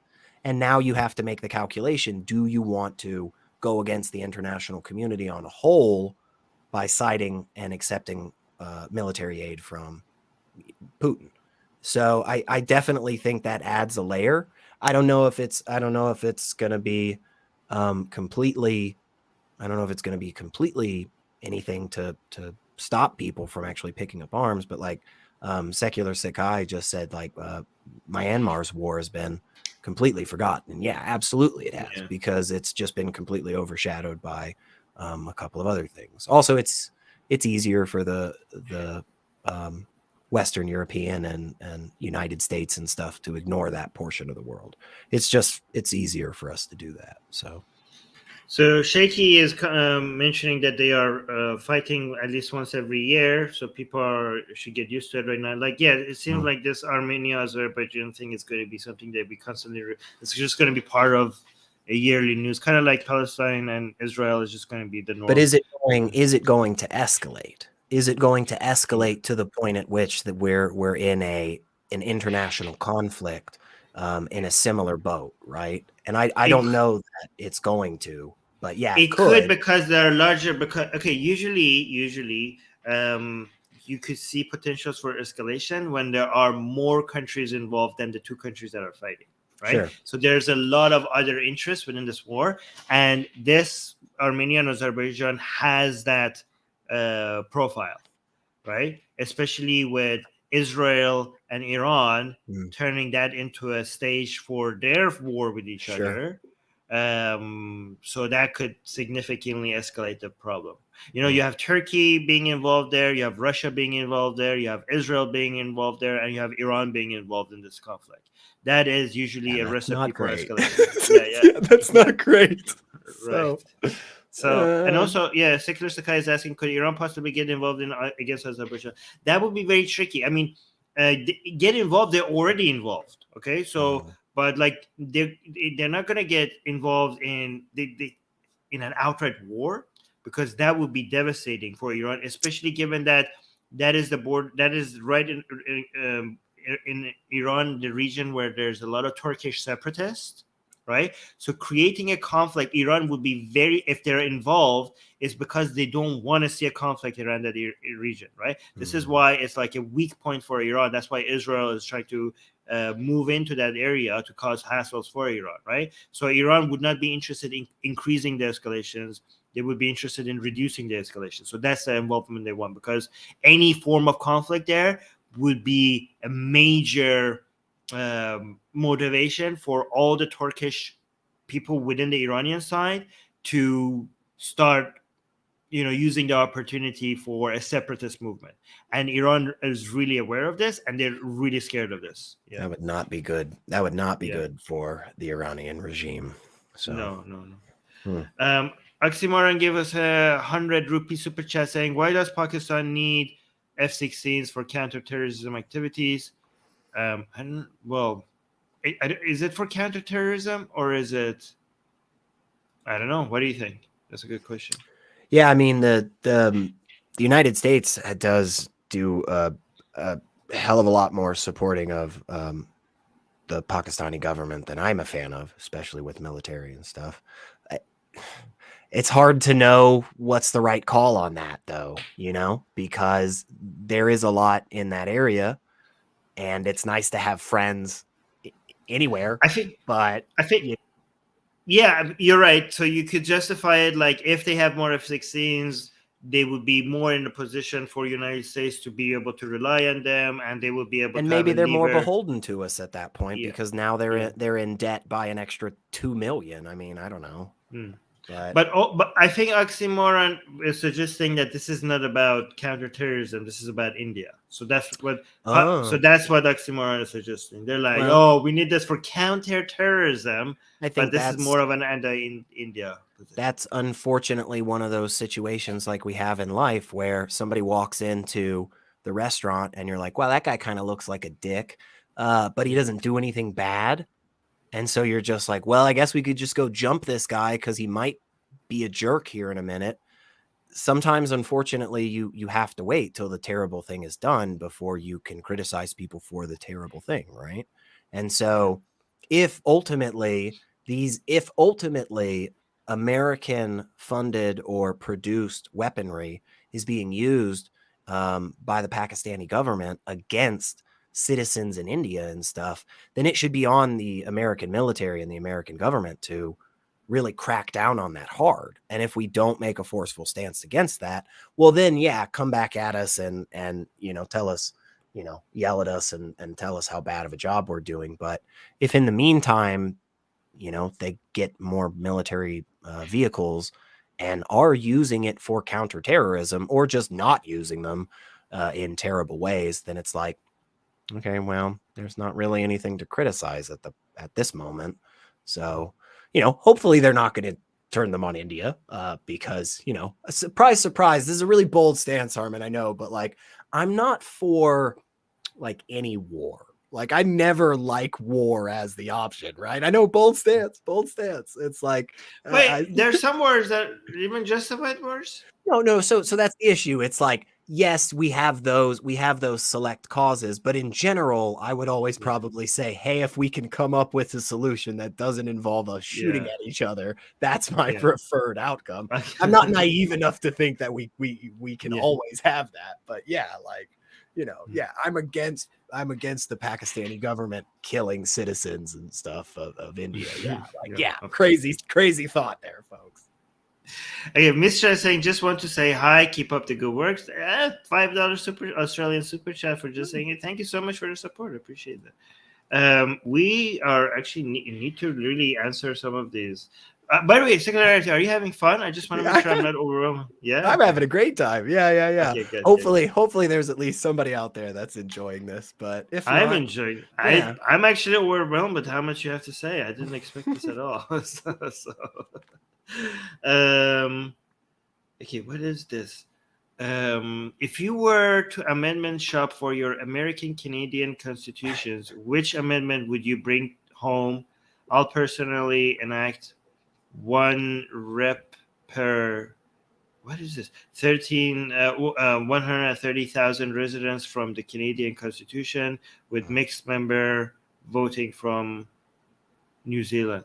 What is it? I don't understand this question. Can you translate this for me? I think what Gajan is saying is, like, if you could pick something from the American Constitution and bring it back to the Canadian Constitution, or vice versa between us, or maybe potentially other constitutions as well. Free speech. Yeah, you guys don't technically have that, which is really weird. I would say for one of the number one things I would want to amend, and I've kind of been on this train for a while here in the US, is mandatory bipartisan redistricting.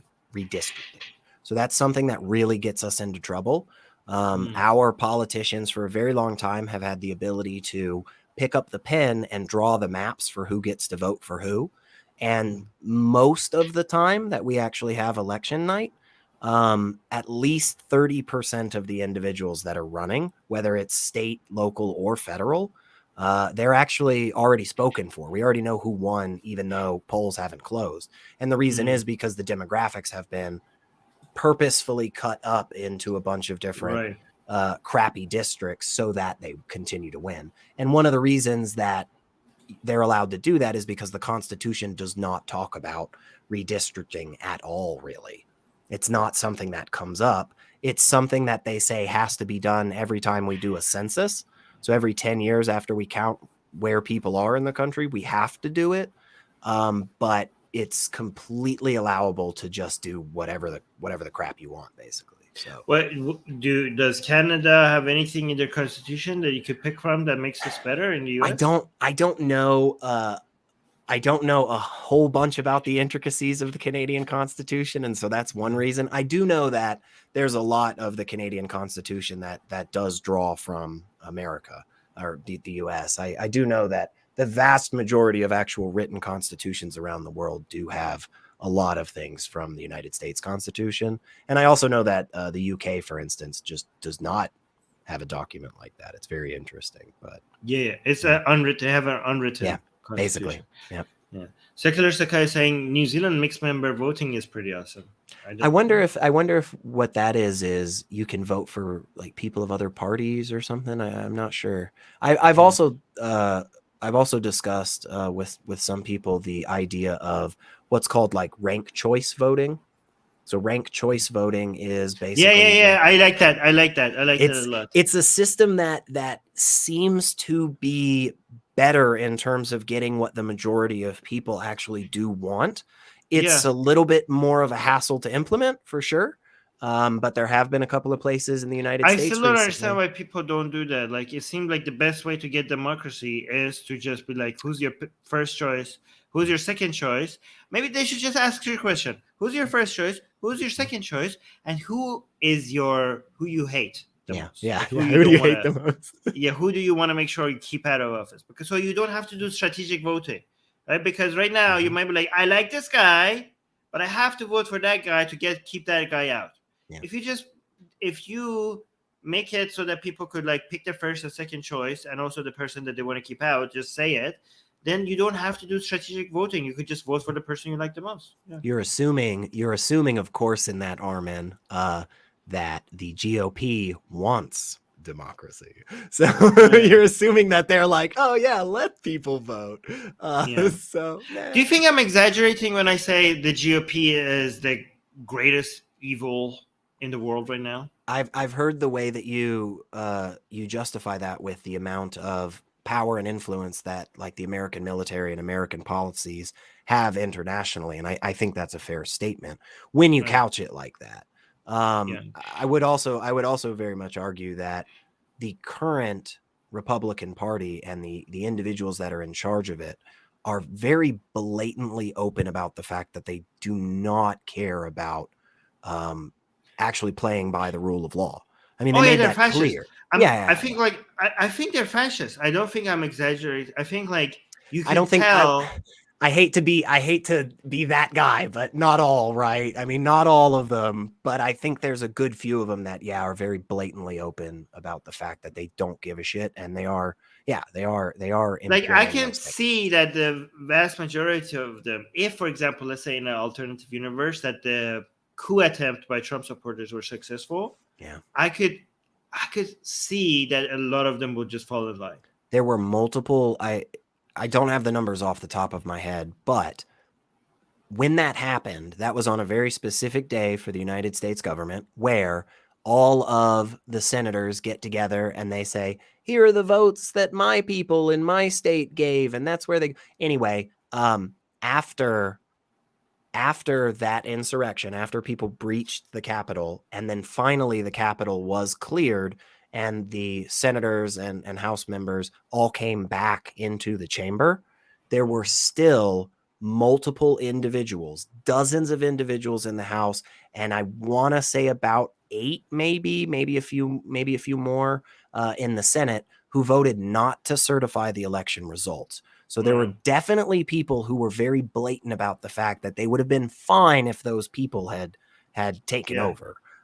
So yeah, it's not a great time. It's a little shaky, I will say. It's not great. Yeah. So we're trying, man.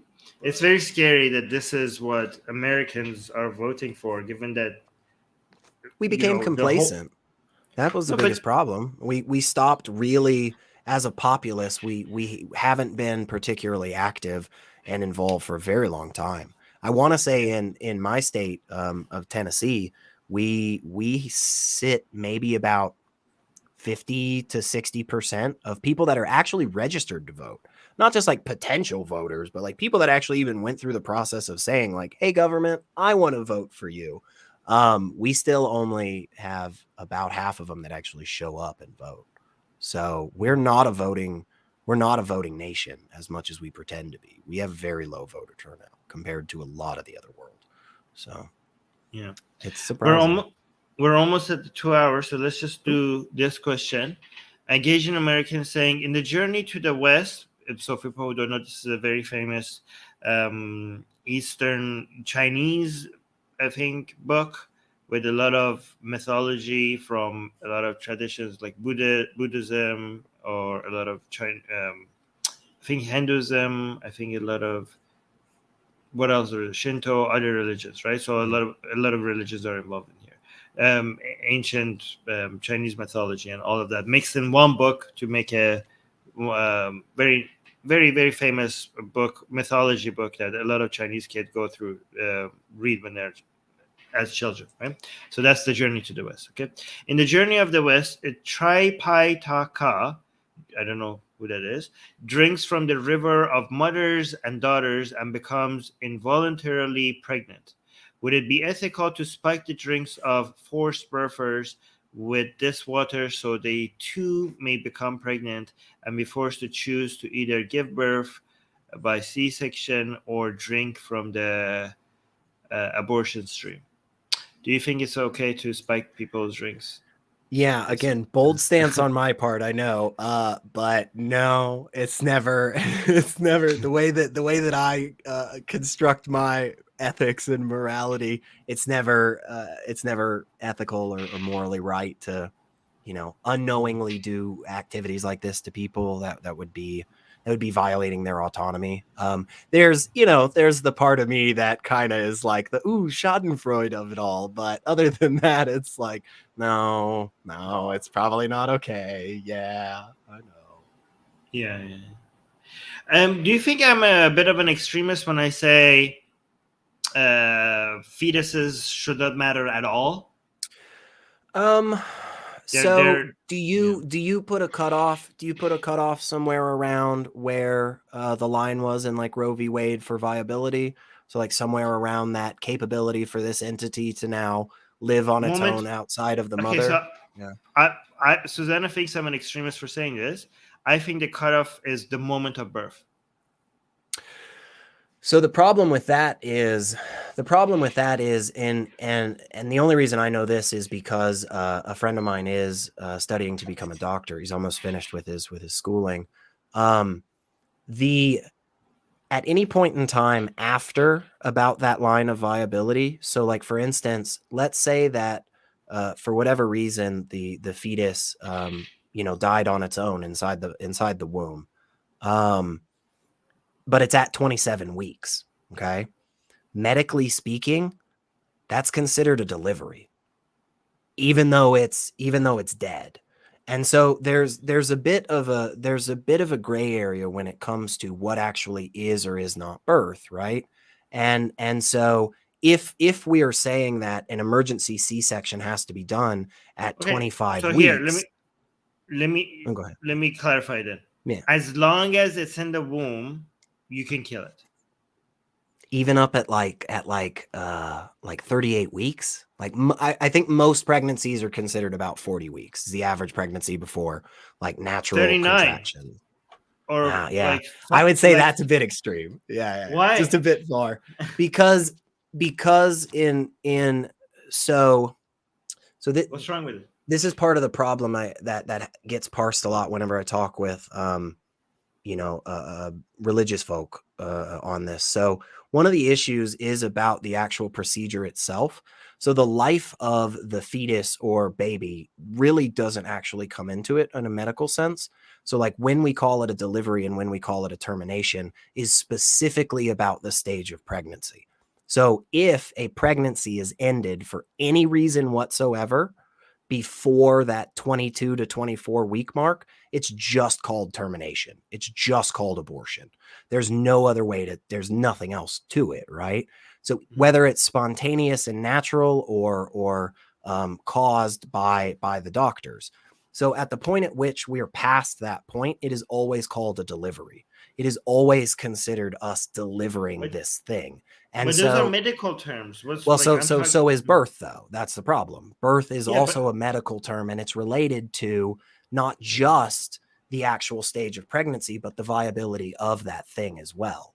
So, but I'm thinking, I'm trying to think from a moral perspective. Mm-hmm. Whatever you want to call this at this time, this stage you call it this, at that stage call it that. That's a medical decision. Do you think at 39 weeks you could end the life of that fetus baby, or do you think it's okay to terminate the pregnancy at 39 weeks?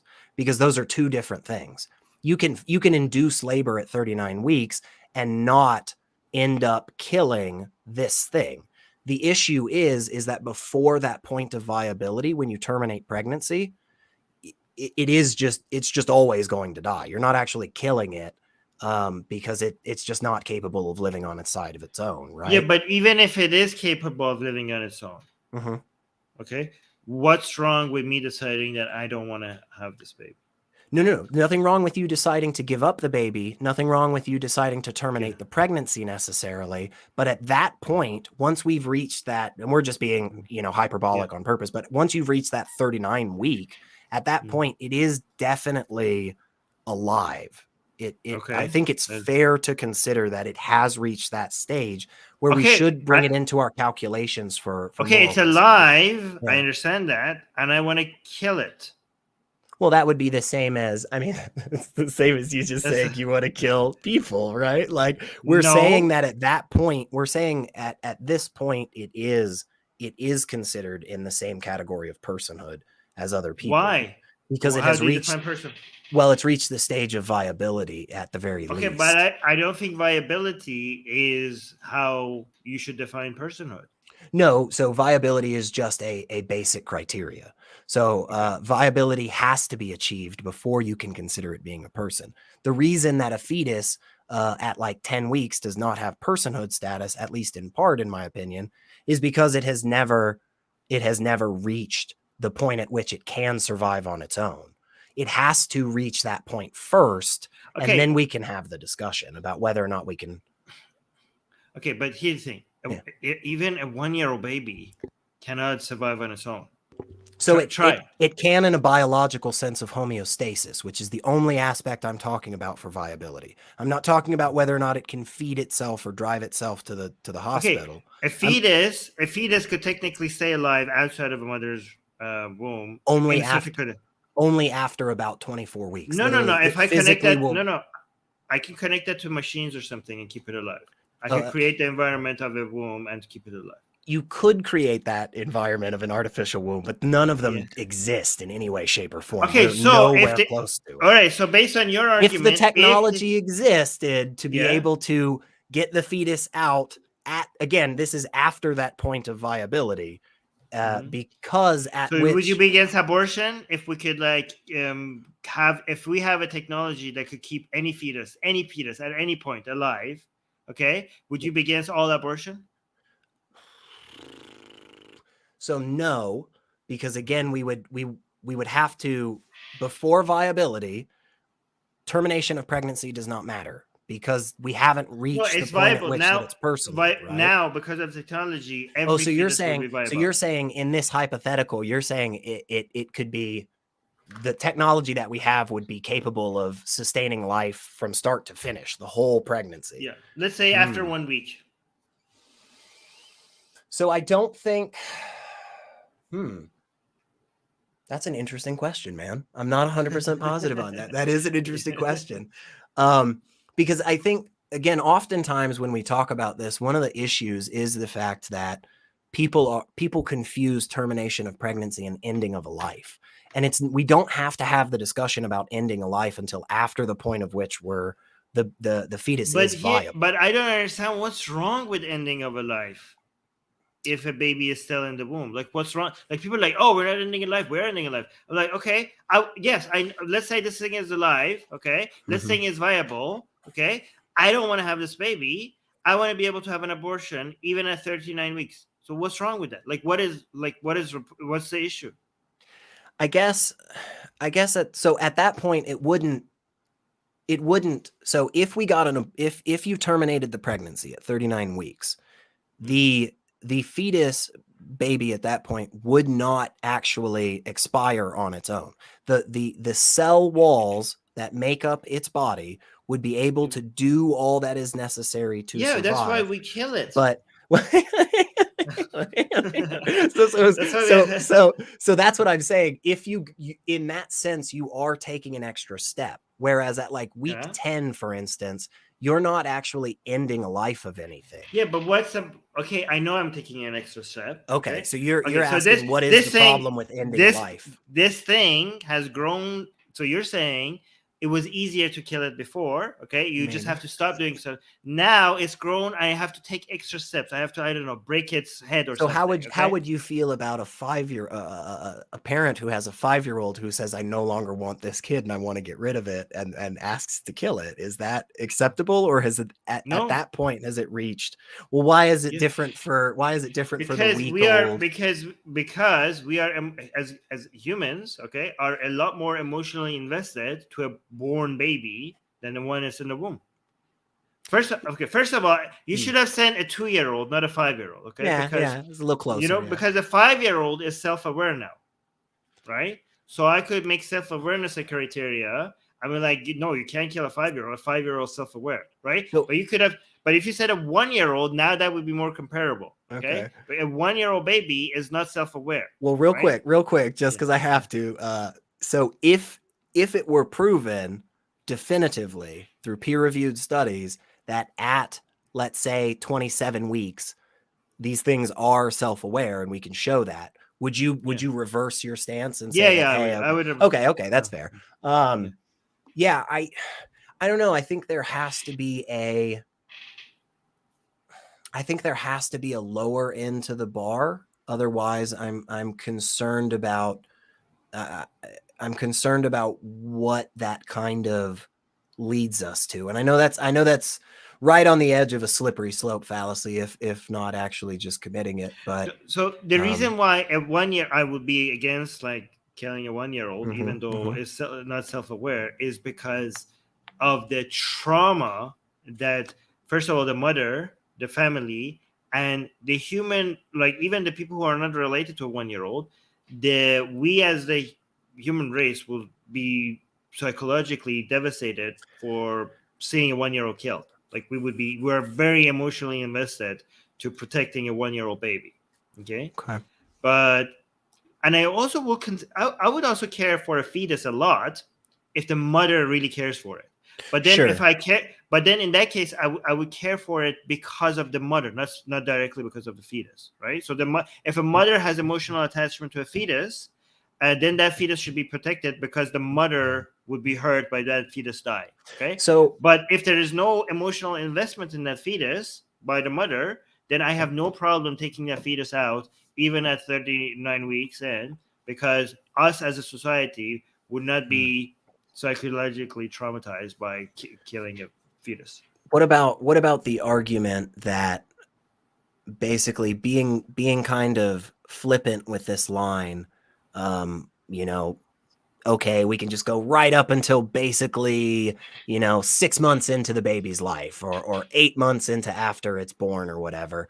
Like, what about the argument that's a slippery slope fallacy? Well, no, hang on. So the argument isn't that we'll just keep going. What my argument is that if we're allowing this, well, you're saying it's right up until birth. So you're saying 5 minutes before. Right before the crowning, you could take it out.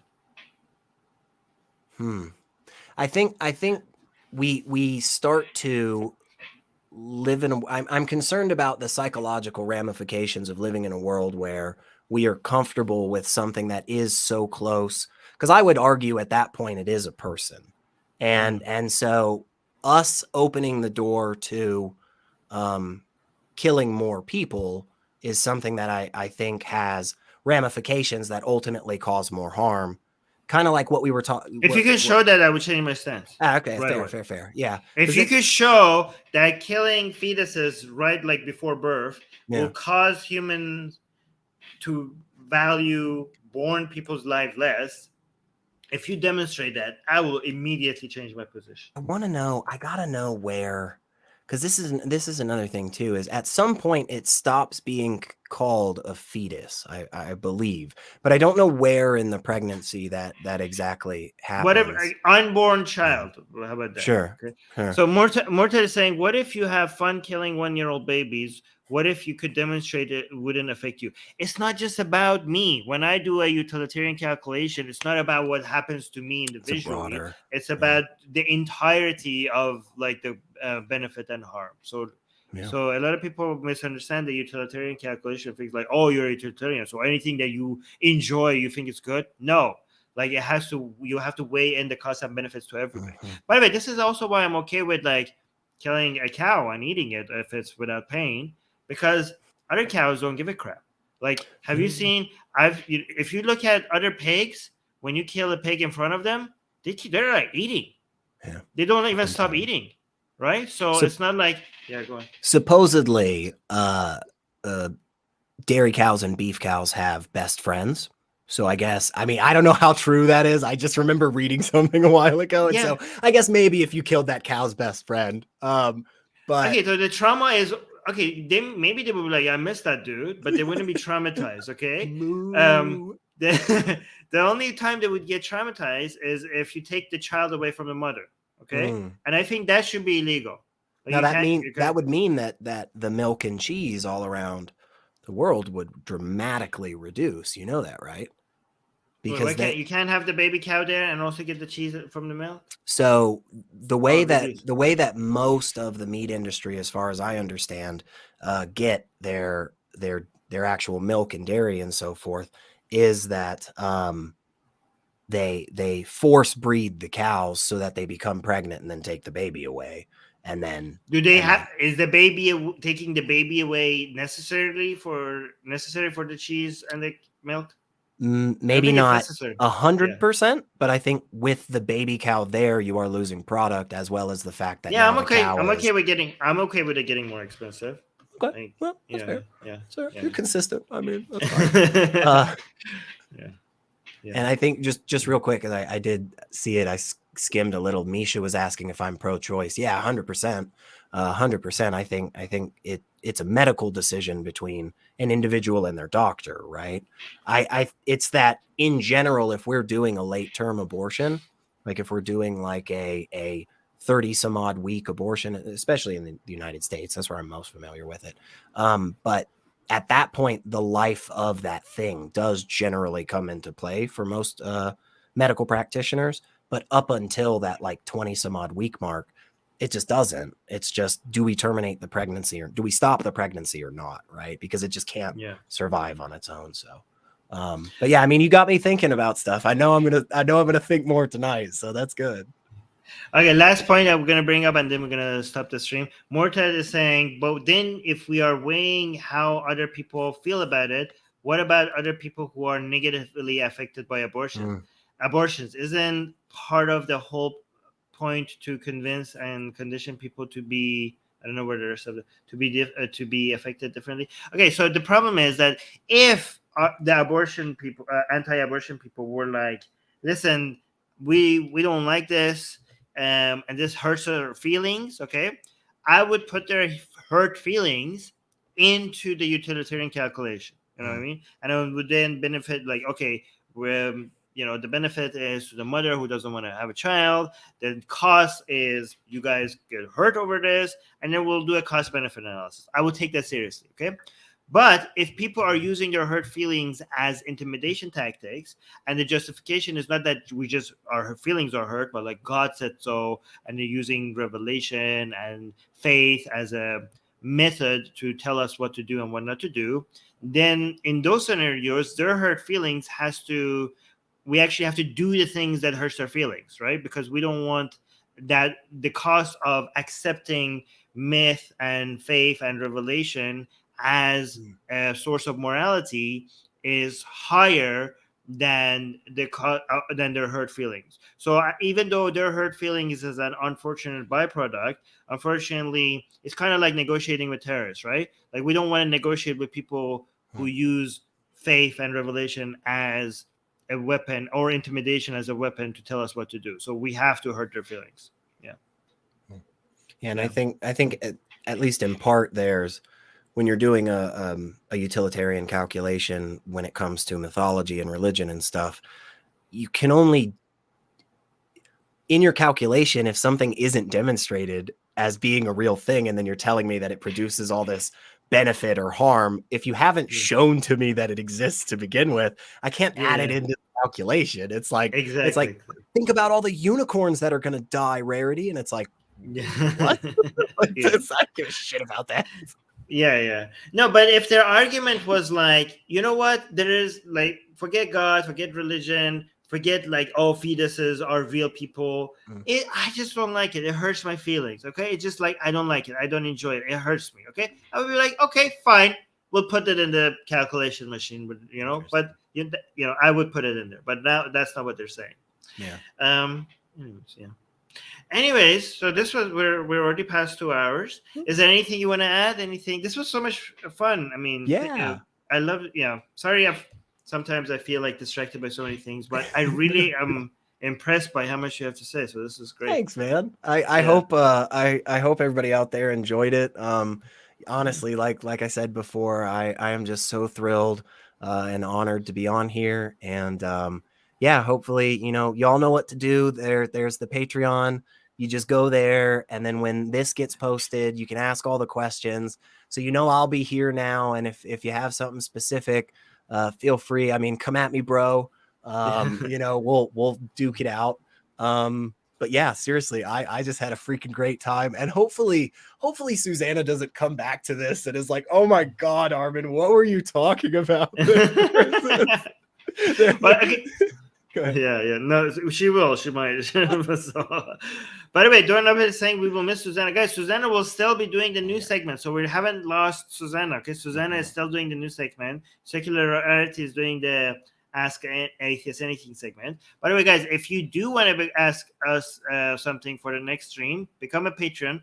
You could become a patron for as little as $1 a month, and in addition to us answering your questions, we also get our blasphemous art. So there's that, which is the sexiest blasphemous art ever created in the history of mankind, right? Nobody has done blasphemy the way Atheist Republic has done blasphemy. So if you don't know what we're talking about, become a patron and you will see all of it. Okay, so newsletter subscribers still get our blasphemous art, but they don't get the nude version. Only our patrons get the nude version. So if you want the nude version, become a patron. Link in the description. All right, guys. Thank you so much. I'm going to end this right now. I always have a hard time ending the stream because I feel like, what do I say? It's awkward. You just flip everybody off and then you leave. All right, I'm just going to end it. Bye, guys. See you next stream. Bye.